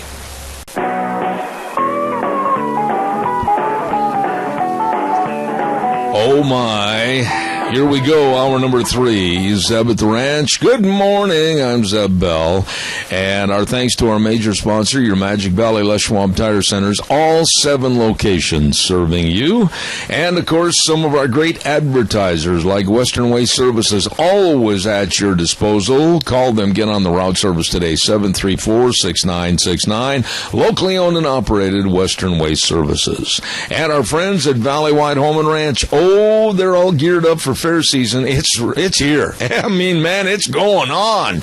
So anything and everything you need for your projects right there at Valleywide Home and Ranch. Everything for the farm, the home, and the ranch at Valleywide Home and Ranch. Hey, by the way, don't forget, a good friend of ours is moving to a great big location to serve you. Ted's Diesel and Electric. New address, 635 21st Street on Alfresco Road. I'll say that again, Alfresco Road. There you go in Hayburn. Owned by Doug Martin. Ted's Diesel and Electric, always serving you with the best of rebuilt starters, alternators, and generators. Also sells brand new. This is a good old boy, Doug Martin at Ted's Diesel and Electric. Moving to a new location, 635 21st Street in Hayburn. By the way, too, if you're hungry and need a place to go for lunch, I have just the idea for you right now. The Chadwick Sports Grill, 139 West Main in Burley. Today, I love this. Chicken fajita pasta, served with garlic toast and super salad. It is going to be delicious. Stop over and check out the chicken fajita pasta. And that's the special today, along with all the other great menu choices at the Chadwick Sports Grill, 139 West Main in Burley. You stop in and see them today. Right now, we're going to talk to the man that is the Vice President of Policy for the Institute of Energy Research and a good friend of ours, Dan Kish, on the phone. Good morning, Dan. How are you? Good morning, Zeb. I'm fine, and hope you are. I am, but I've got to admit that there is a kind of a spider web of intrigue and under-the-table deals that are going on. Sooner or later, probably sooner, the Obama administration is going to pull the cork out of the bottle, and we are going to see energy prices go through the roof, carbon taxes, everything else, along with activists like Tom Steyer implementing carbon taxes and trying to fund all the advertising in favor of these things. How bad is what's going on with energy right now? Tell us a little bit.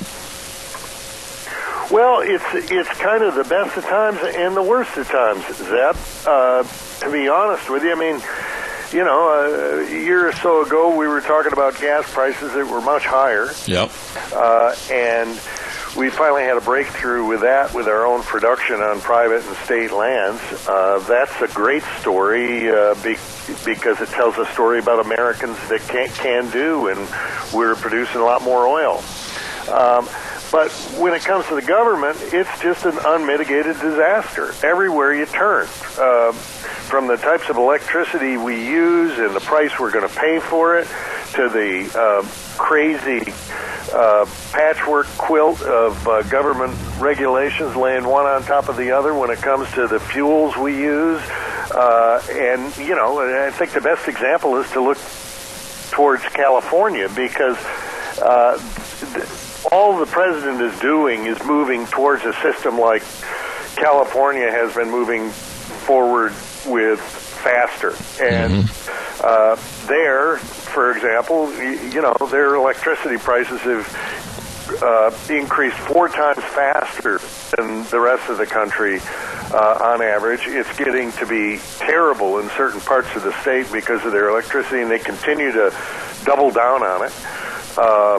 I'm going to say double down on stupid, if you'll if you'll pardon me. No, that's all right. Whereas whereas the average price of gasoline in the United States is $2.76, I think. The price up in California is approaching $4, and in some places it's above that because of all of these regulations. They just keep putting them in. So they're reaching, whether it's Waters of the United States or Clean Air Act or Clean Water Act, you name whatever excuse they can get to be more in control of your life, they're doing, and that's our government. Where are our representatives? Where are the senators and the congressmen? Where are our mouthpieces standing up and saying not only no, but heck no? Where are they? I mean, is there anybody that's going to stop this steamroller, or are we just going to lay back like a sponge and absorb all these extra costs? Yeah. Well, Zeb, I'll tell you, part of the problem here is I don't think the politicians get involved in it until it becomes a big issue in front of the public. And the way it becomes a big issue in front of the public is when the media concentrates on it. And they're too busy concentrating on all of the issues that their agenda tells them to, the media. And so, politicians don't see a lot of profit in talking about something that they don't think anybody's concerned about because they haven't heard about it on the news. But I can tell you that, for those who watch this stuff, they've got to be very concerned because we watch what's happening in Europe. They went down this road faster. Now they're backing off it quickly because they have to, because they can't afford it, and because electricity prices are going through the roof. Mm-hmm.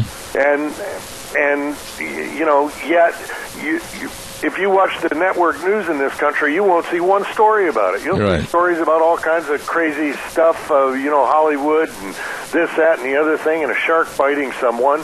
But are they talking about the fact that folks in this country are finding it harder and harder to pay their electric bills?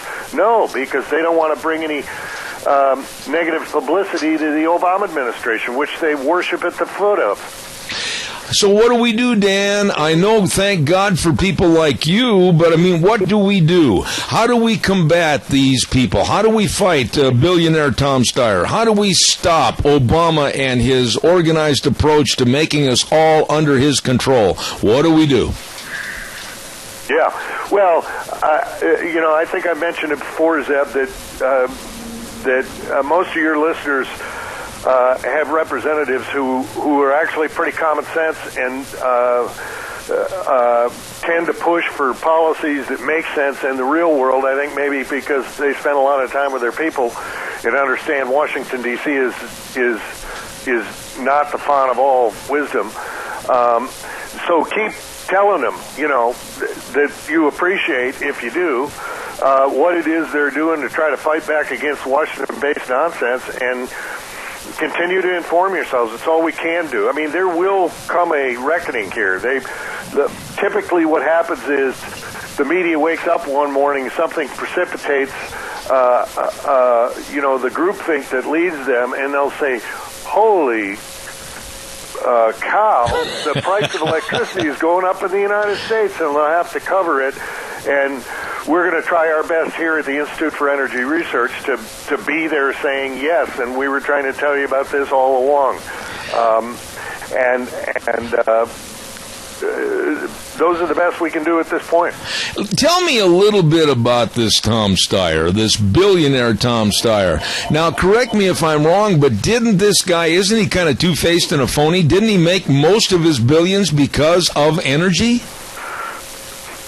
Sure did. He became a billionaire several times over, Zeb, because he ran a hedge fund. One of these, he'd never gotten any dirt under his fingernails in his life. He basically trades money, And in this particular case, what he did is he made money by developing coal mines, not himself, just investing in, using other people's money to invest in coal mines in Indonesia and Australia to feed the Chinese market for coal. And I think I mentioned to you before that China consumes almost 5 times as much coal as the United States. So what we've got here is a guy who got rich on this, richer than most people could ever even begin to think about. And then he decided that since he lives in California, it'd be good for him to turn his back on that. And so now, as it turns out, he started out just saying, gee, we need to protect the climate, global warming, this, that, and the other thing, by pushing forward certain policies. And it was just revealed several weeks ago in an article, sort of a groundbreaking article, that actually he's now making millions and millions of dollars off of investments in those very sorts of industries. So he's got the government pushing for policies that make him more wealthy. So he's not in it just for his own, as it turns out, he's not in it just because of the goodness of his heart. He's just back to doing what he always does, getting rich on other people's money. Dan, are your concerns that all of a sudden Obama will wake up one morning in the not-too-distant future and basically say with a stroke of a pen or his cell phone, this is what's going to happen, here are the new regulations, here are the direct orders from the commander-in-chief, and we're stuck with it? What's happening? How is he going to impose this? Yeah. Well, the thing that they're really moving for, and you see it whether it's the war on coal or you name it, Zeb, is there's a big meeting in Paris. Where else, right? In the end of November, beginning of December of this year. And at that meeting, the UN is getting together, or the nations as part of the UN operation on global warming, are getting together to come up with some to agree to country limits on their carbon dioxide emissions.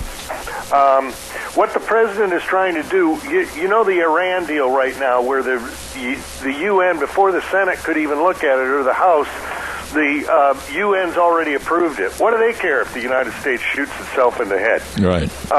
They did that this morning at the UN. The same thing is what he's angling for with carbon dioxide emissions. He wants to lock us into some sort of deal that goes around the Constitution but puts pressure on the House and the Senate and locks in a bunch of regulations to try to adhere to some agreement, to slice our own wrists. Meanwhile, the Chinese say that they might think about reducing their carbon dioxide emissions in 2030.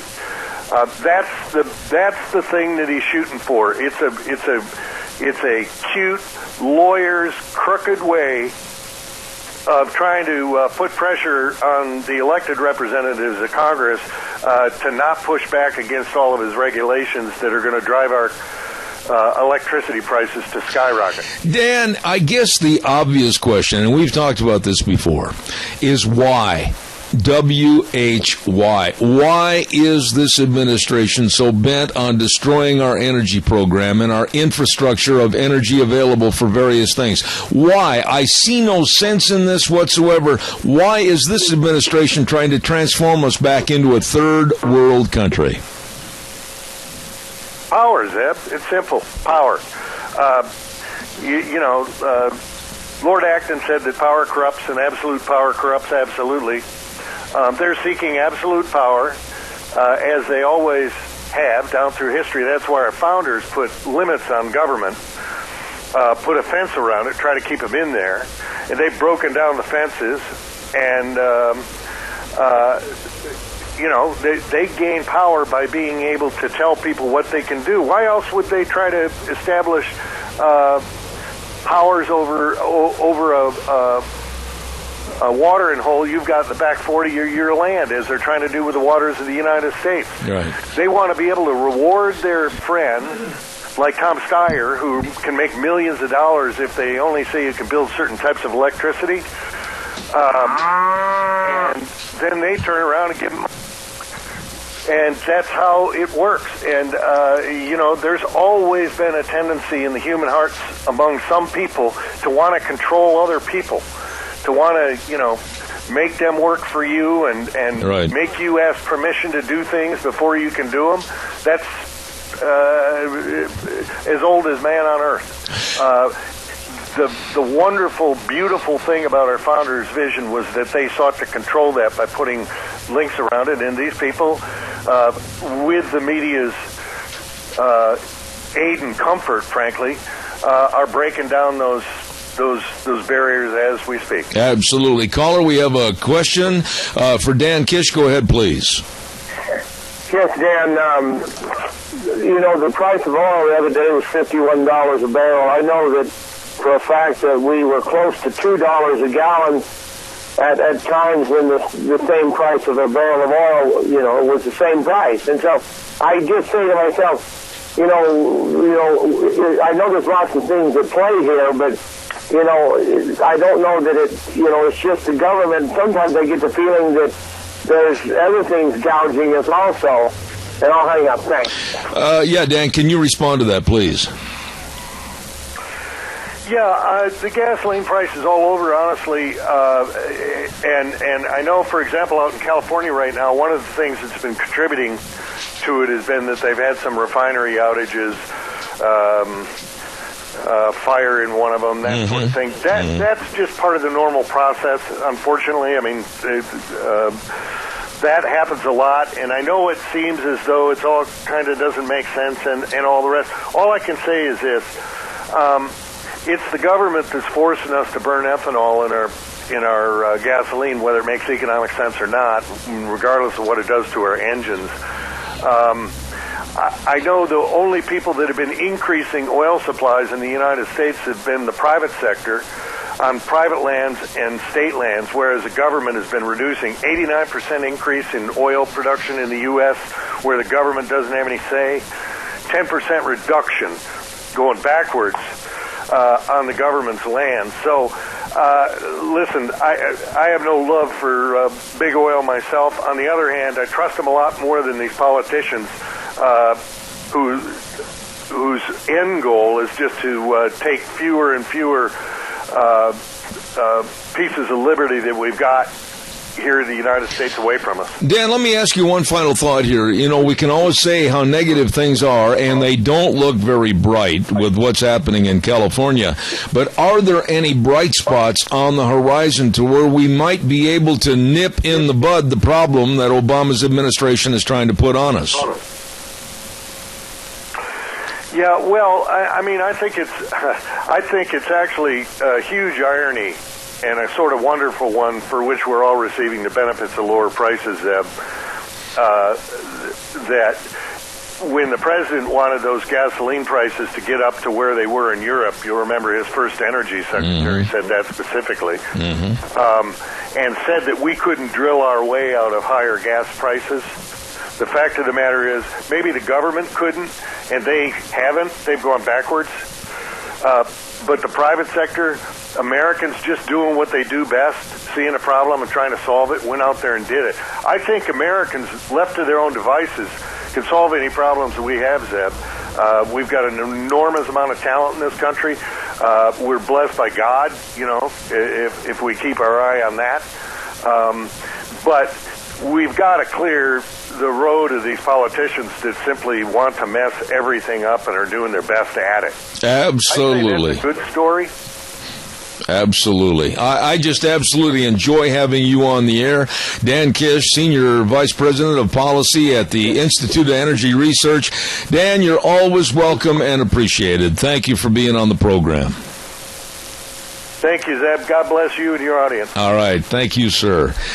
Can you imagine that it's not going to be long? It's not going to be long at all before we're going to be seeing the same imposition of prices that they're seeing in California because of the different special blends and everything else that's forced upon higher taxes on the fuel, et cetera, in California.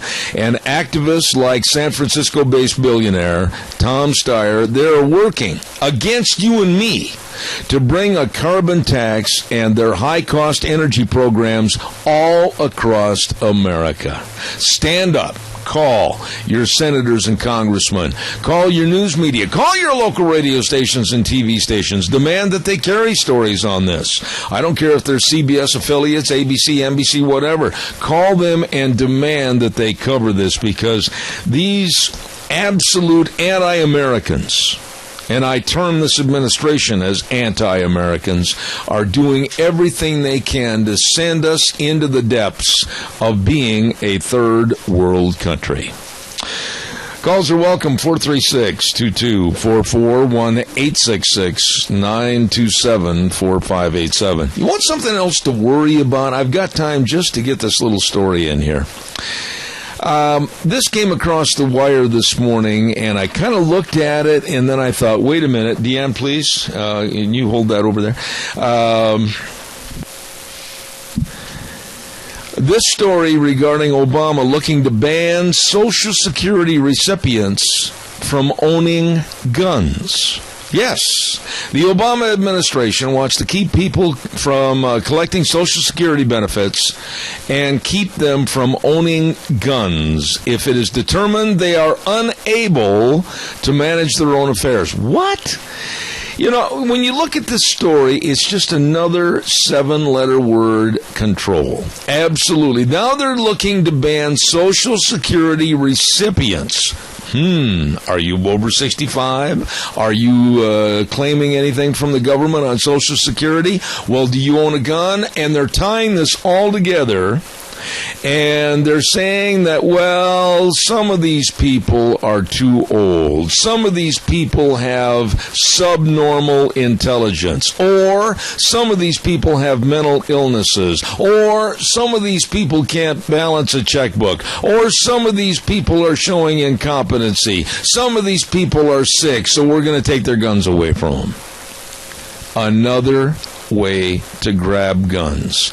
Obama looking to ban Social Security recipients from owning guns. Critics are blasting the plan, saying that the expanding list of people who cannot own guns is based on financial competence is wrong-headed, and it's just nothing more than a gun grab away from our society. What are your thoughts on this? Give me a call at 436-2244, 1-866-927-4587. Want to remind you also, Vicky's Country Garden, my goodness sakes, every week at 10:30 on Zebeth Ranch, Vicky's Country Garden, with the show called Gardening for Idiots, named after me. I'm becoming a better gardener, though, thanks to Vicky. Well, I'll tell you what, Vicky's Country Garden at 185 South, 600 West of Paul, they have everything for your garden. They've got everything for your landscaping, all the decorative rocks, soil aids, chemicals. They've got everything over there. And the 15 minutes that Vicky's on the air on Thursday, she'll answer a lot of your gardening questions, answer a lot of your landscaping questions about the bugs and the fungus and everything else that's going on. So tune in every Thursday at 10:32. Vicky's Country Garden, 185 South, 600 West of Paul. The number to call, 438-5663. In just a few moments, we got a quick call. Caller, good morning. You're on the air. Good morning again. Yes, sir. You know, it's hell to be old anyway, and to be picked on is something else. And this Social Security deal of not being able to have firearms, if you haven't learned how to be responsible with firearms at the time you reach the age of Social Security, then there's a problem. Isn't it absolutely a slap in the face, regardless of whether you're 62, 65, 68, 70, it doesn't make any difference. All of a sudden, the government deems you incompetent and you can't protect yourself. I find that to be totally offensive. It's just like you said, that word control. Yep. I figure they got to control us because they are giving us something. Get out of here. we're not giving us anything. I paid that Social Security. I have that coming. Absolutely. I agree with you, but as we look every day, as whether it's energy, whether it's protecting ourselves with our own weapons, whatever it is, the government wants to come in and be the entirety. They want everything. They want the power over every single aspect of your life. And this is a time when people that are seniors should fight back and say, not only no, but heck no. Thanks, Keith. Appreciate your call.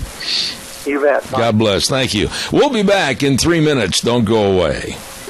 And now back to Zeb at the Ranch on AM 1230 KBAR. To reach Zeb, call 436-2244 or toll free 1-866-927-4587. And now, here is Zeb. Welcome back. We're in the final stretch of this morning's program. Good morning, Zeb at the Ranch. I'm Zeb Bell, and we're going to go to the phone line right now and talk to a gentleman up at the Lincoln County Fair and Rodeo. It's off and running. Started actually on Saturday, and it's going to go all the way through till this next Saturday. Good morning, Robert Newey of the Lincoln County Fair and Rodeo. How are you this morning? I'm doing good. How are you, Zeb?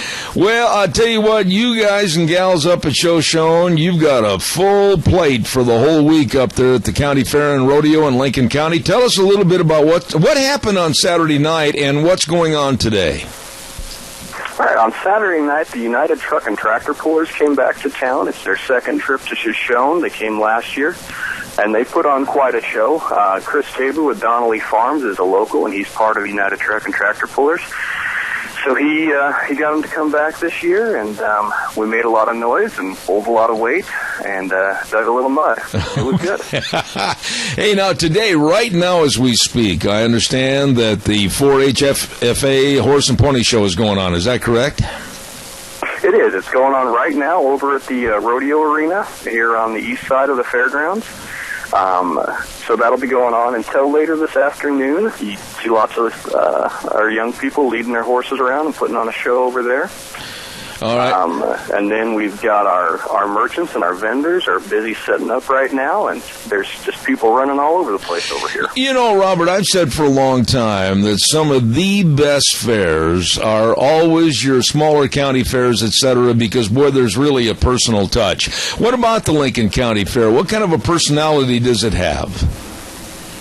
It's definitely a homegrown affair. It's put on by volunteers. We work year-round to get things set up. We've got a lot of local small business owners that are setting up in the Merchants Building. And, of course, we've got some outside people, but a lot of our local cookers and restaurateurs are putting together food booths. We'll have the ice cream that we usually have. Okay. We're gearing it towards kids as much as we can this year. Okay. Tom's Trains out of Kimberly will be up for a couple of the days, providing some entertainment for our younger people. And for those who are a little bit older, then we've got our evening activities going on. Absolutely. Now, let's kind of break this down. Today, the horse show's going on. What about Tuesday, tomorrow? Give us kind of a breakdown of what's going on day by day. All right, so Tuesday, we're going to kick the day off with the dairy show. Mm-hmm. That'll start at 9 o'clock over in the show arena. Following that, we're going to have, the exhibits will be open, of course, Merchants Building, and the rest of the vendors. The rest of the animals will be trickling in around then. In the afternoon, they're going to bring the sheep and the small animals in, and then the beef weigh-in will be over at the rodeo arena towards the evening. And the big thing going on tomorrow is the junior rodeo. It'll start at 6:30 at the rodeo arena, and this is where we give a chance to the younger cowboys and cowgirls to show what they've got. What are the age brackets that are going to be participating in that junior rodeo, Robert? I think they're going to start off at about 5, a little bit under for some of the smaller events, the mutton busting and the goat tail tying, ribbon tying. And then for the main competitors, they're going to be high school age on down. Okay. It really gives those who are serious into the cowboy culture a chance to show what they've got before they're old enough to participate in the high school rodeo, though. All right. Now, Wednesday, and this is really something that's interesting for me. Sheep and goats, they seem to be really growing in popularity. Wednesday, you're going to start off with the sheep show, and then at 1 o'clock, the goat show. Is that right? That is correct. And, the goats are really just starting to pick up here in Lincoln County. They're still small in numbers, but every year that I've been involved, we're getting a few more. And the sheep barn is pretty full this year. We've got, of course, the 4-H kids that are putting it on, and a lot of them are buying their animals from inside the county, too. Okay. So it's good to see some local producers teaming up with the local youth. All right, now, 6 o'clock on Wednesday night, I tell you what, if you're 8 or 80, you're going to love the horse pulling contest. Tell us a little bit about that. Okay, so this would be the old-time version of the truck and tractor pull. This year, we've set it up. You can bring your teams in, and we'll start throwing weight on a sledge and see who has the best team. Mm-hmm. We did it last year. It was a pretty big success. I know I enjoyed watching it. It's just fascinating to see how much those animals can work as a team and how much they can pull when they're working together. All right, now Thursday, the 23rd of this week, you're going to start things off in the morning with a swine show followed by a small animal show. What does that mean? Okay, so the swine show, of course, is the pigs. The small animal, we've got a pretty loyal contingent of people here that will put together show rabbits and poultry. Oh, okay. And that'll be held in the arena, or the show arena, the same spot where the animal, or larger ones, will be. And you get to see the kids put their animals through the paces and show us what they've got. Now, that evening, I think we're going to go back to the Old West with the ranch rodeo. Explain that at 7 p.m. on Thursday. Okay, so the ranch rodeo differs from the pro rodeo in that this is set up by local ranchers. It's kind of the working cowboys rodeo. Okay. And it's a great show. You see a lot of local teams out there, guys who spend their lives in the back of the saddle, who show us how it used to be done and how it's still done. Now, Friday and Saturday over at the Lincoln County Fair and Rodeo, big days as you're going to be wrapping up all the activities. Tell us about that big 4-H and FFA beef show, and then in the evening, the IMPRA rodeo. Okay, so on Friday morning, starting at 9, we'll have the beef show. You get to see everybody from 8-year-old kids on up to high school-age seniors leading around 1,300-pound steers, putting them through their paces. These kids put a lot of work in there with those animals. They've got them gentled down to where even some of these teeny tiny kids can lead them around. They put a lot of time, a lot of effort, and a lot of money into these things, and now's their chance to shine. So they'll do that at 9 o'clock, and then in the evening we're going to have the IMPRA, the Intermountain Pro Rodeo Association rodeo. We'll be putting on their rodeo. And I believe on Friday night we're also throwing in the wild cow milking too, if you want a little of the lighter side entertainment. Okay. And then let's not forget on Saturday, this coming Saturday the 25th at 11 o'clock, the 4-H and FFA Market Animal Sale. Where is that going to be held? That will be held in our show arena, which is located in the northwestern portion of the fairgrounds here in Shoshone, up towards the railroad tracks. And this is where the kids get to see their hard work pay off. Anybody who brings a market animal, this is what they're itching for. It's kind of a bittersweet moment. They know they're not taking their animal home with them, and they've put a lot of time in there. But on the other hand, they know they're going to get a decent paycheck too. So absolutely, I'd like to invite anybody who wants to support youth in Lincoln County to come on out and throw a couple bids in on the market animal. Absolutely. And then closing everything out on Saturday night, the final performance of the IMPRA rodeo. Robert, anything else that you want to mention about your Lincoln County Fair? You know what? On Sunday, we're not quite done. On Saturday, Sunday over at the rodeo arena, starting at 4 o'clock, there's going to be an antique tractor pull. Okay. In addition to the truck and tractor pull that we held last Saturday and the horse one on Wednesday night. Sunday, if you've got an old tractor, come come and see what she can do. Or if you just want to see the old iron work too. Now, Robert, when people go to a county fair, a lot of times they just want to walk along real slow. They want to just take their time. They want to sit in the shade and visit with their neighbors. What about the fairgrounds? You going to have a lot of places to sit and visit? We do. It's an old fairground. We've got a lot of mature trees up here. It's not so big that if you lose someone in your party, you've got to send out a distress signal to try and find them. We've got the 4-H exhibits open in the community center where it's nice and air-conditioned. We've got Merchants Building. We're going to have vendors set up all over the fairgrounds. Food is going to be available. And there's plenty of places to sit down and just smile, enjoy life a little bit. Absolutely. It doesn't always have to be so fast-paced. Robert, I tell you, thank you. You did an excellent job, and we invite everybody to go on up to Shoshone this week for the Lincoln County Fair and Rodeo. Going to be really a lot of fun. Robert Newey, thank you very much.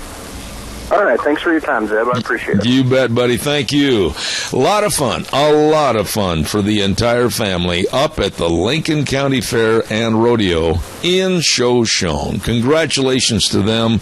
They are some really good people up there. Time for the weather, and the weather is brought. And by the way, before I do the weather, I want to remind you, I've got a little bit of an opening here. I'd like to hear some of your calls, some of your comments about some of the stories that we've run already this morning. So give me a jingle at 436-2244, 1-866-927-4587. Scarro's Meats, 331 North Road, Jerome, bringing you the weather this hour.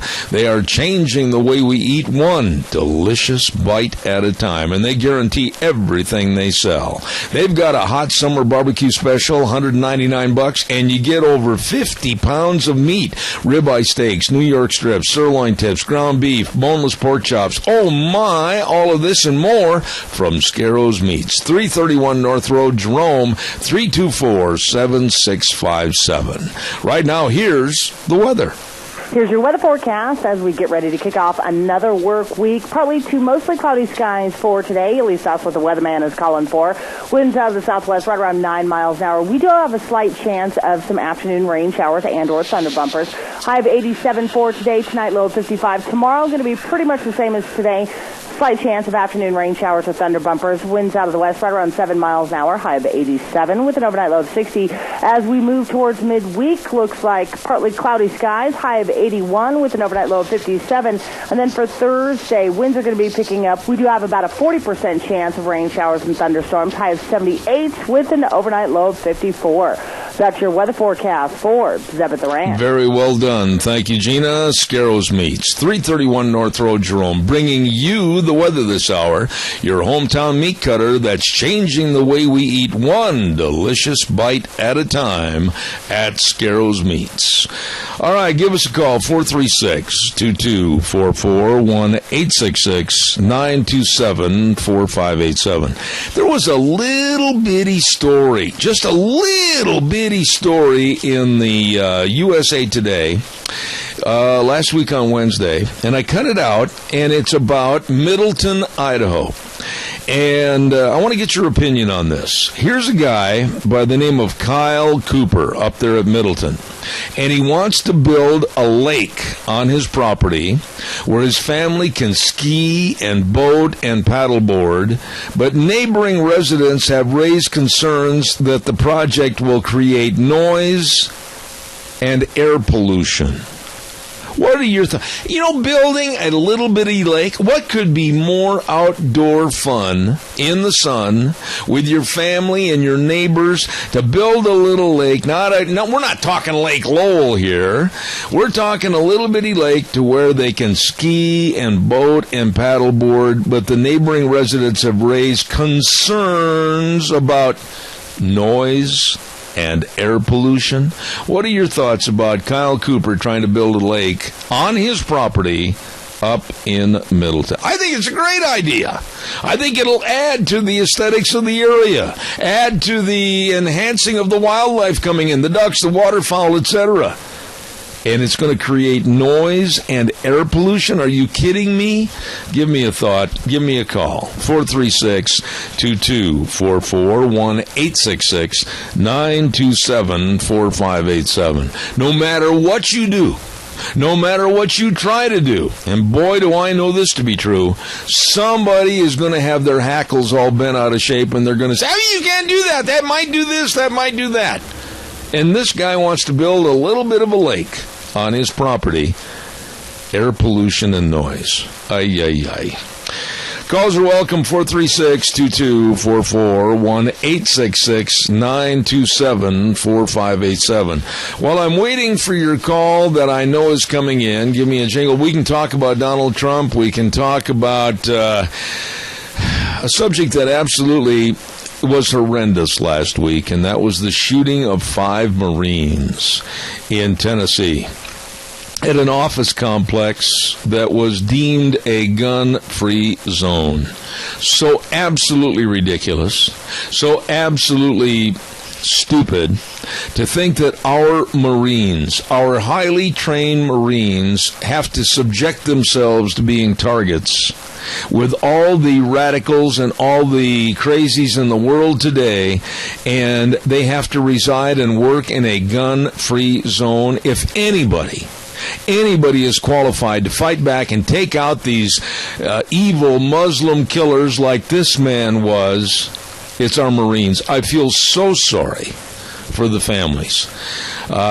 These young men, many of which had served tours of duty over in Afghanistan, back home in the supposed safety of the United States of America, at an office complex, a gun-free zone, and they are murdered in cold blood.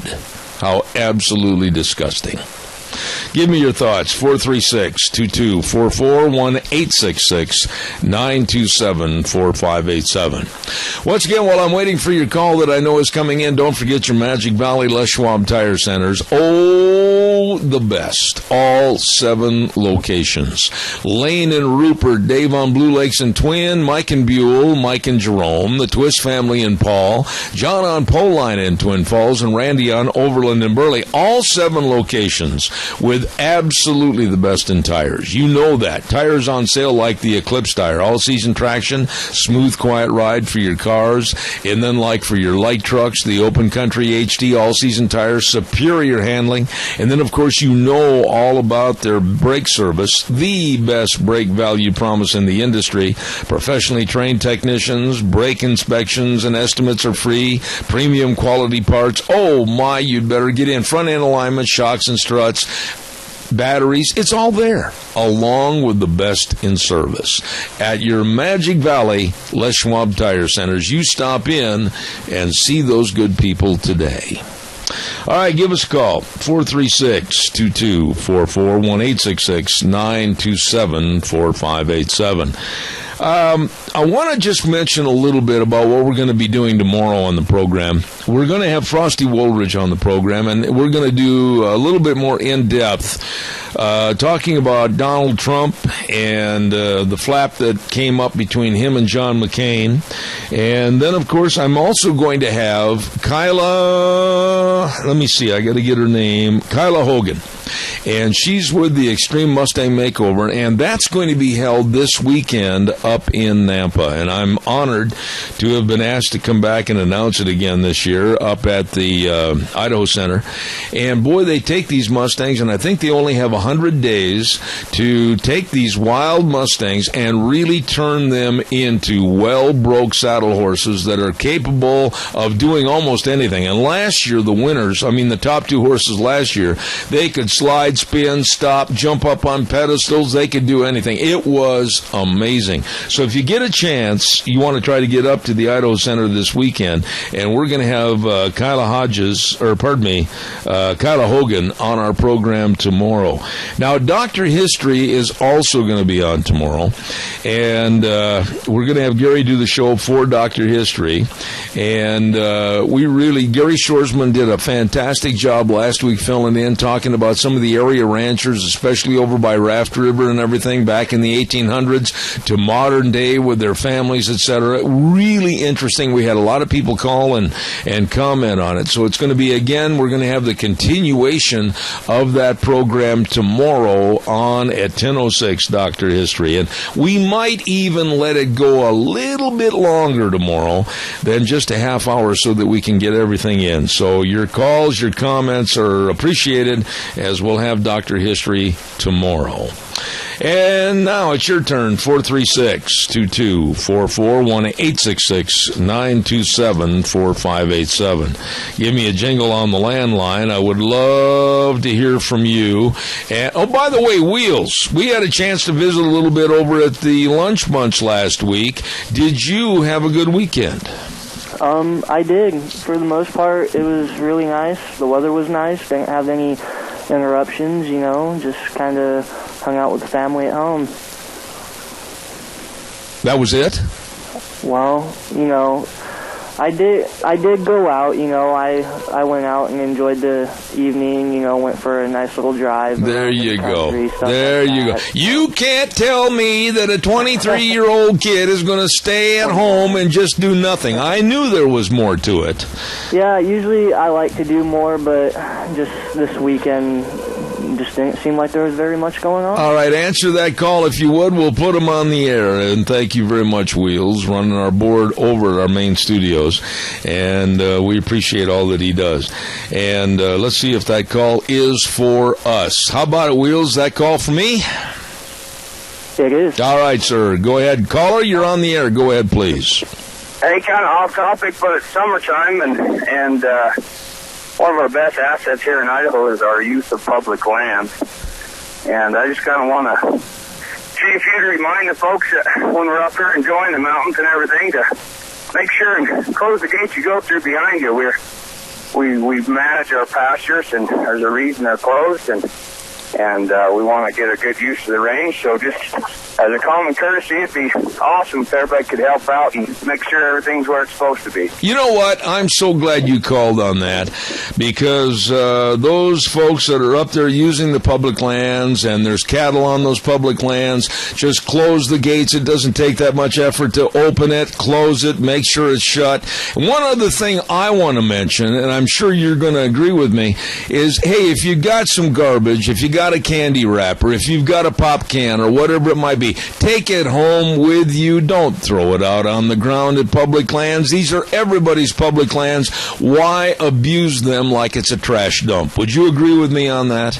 That's exactly right, Zeb. And we're per ranch here in Murtaugh, and I'm sitting on top of Big Cedar as I'm talking to you now. And if we pick up our trash and close our gates, that way we don't give the government, environmentalist people any reason to get us off this land no more than they're already trying. And I get really incensed. Back in the 80s, I had an outfitting business, and it would just absolutely drive me right to a top of a tree if we took somebody on a trail ride or whatever, and they just basically threw their candy wrappers down or their pop cans or whatever it might be. Think. That's not the way it was. That's not the way it should be, and it doesn't take that much effort to pack it in and pack it out.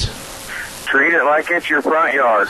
Amen. And you know what? Sometimes the idiots that go by and throw trash in my front yard, I've often wanted to find out who they were so I could make more than just maybe pop cans and trash, and maybe go out and get some recycled alfalfa and put it on their front porch and see how much they like that. Well, I don't think it was, but, you could probably go ahead and throw it back on Chancey Perkins' ground. I'd give you a good laugh about that. Old Chancey's one of my best neighbors. Hey, thanks, buddy. I appreciate your call. Thank you very much. Thanks, Zip. I'll tell you what, old Chancey, he's a good old boy. I tell you what, all the Perkins clan over here, I really enjoy him. And Chancey, I wished he'd stop in and visit more often. I get a kick out of him. That's going to wrap it up for today. We're going to put it back in the box, and we want to remind you that we'll we'll be back here again tomorrow. Now, I did have a couple of people call me the other day, and I want to reiterate this. They said, well, gee, when we get out of the area of K-Bar, we can't hear you. Yes, you can. Just if you have a computer, we got people listening every day all across the United States, and for that matter, the world, Germany, Japan, over in China. All you have to do is go to zebbell.com and click on the audio, and you can even watch us. We've got a video audio portion of this to where you can click it on. We got cameras here in the studio, etc. And zebbell.com along with K-Bar 1230. You just can tune us in every day. We're here at 8:06, ready to have fun for 3 hours. The way things were are the way things ought to be. Thanks, Wheels. Good job, buddy. See you tomorrow morning at 8:06.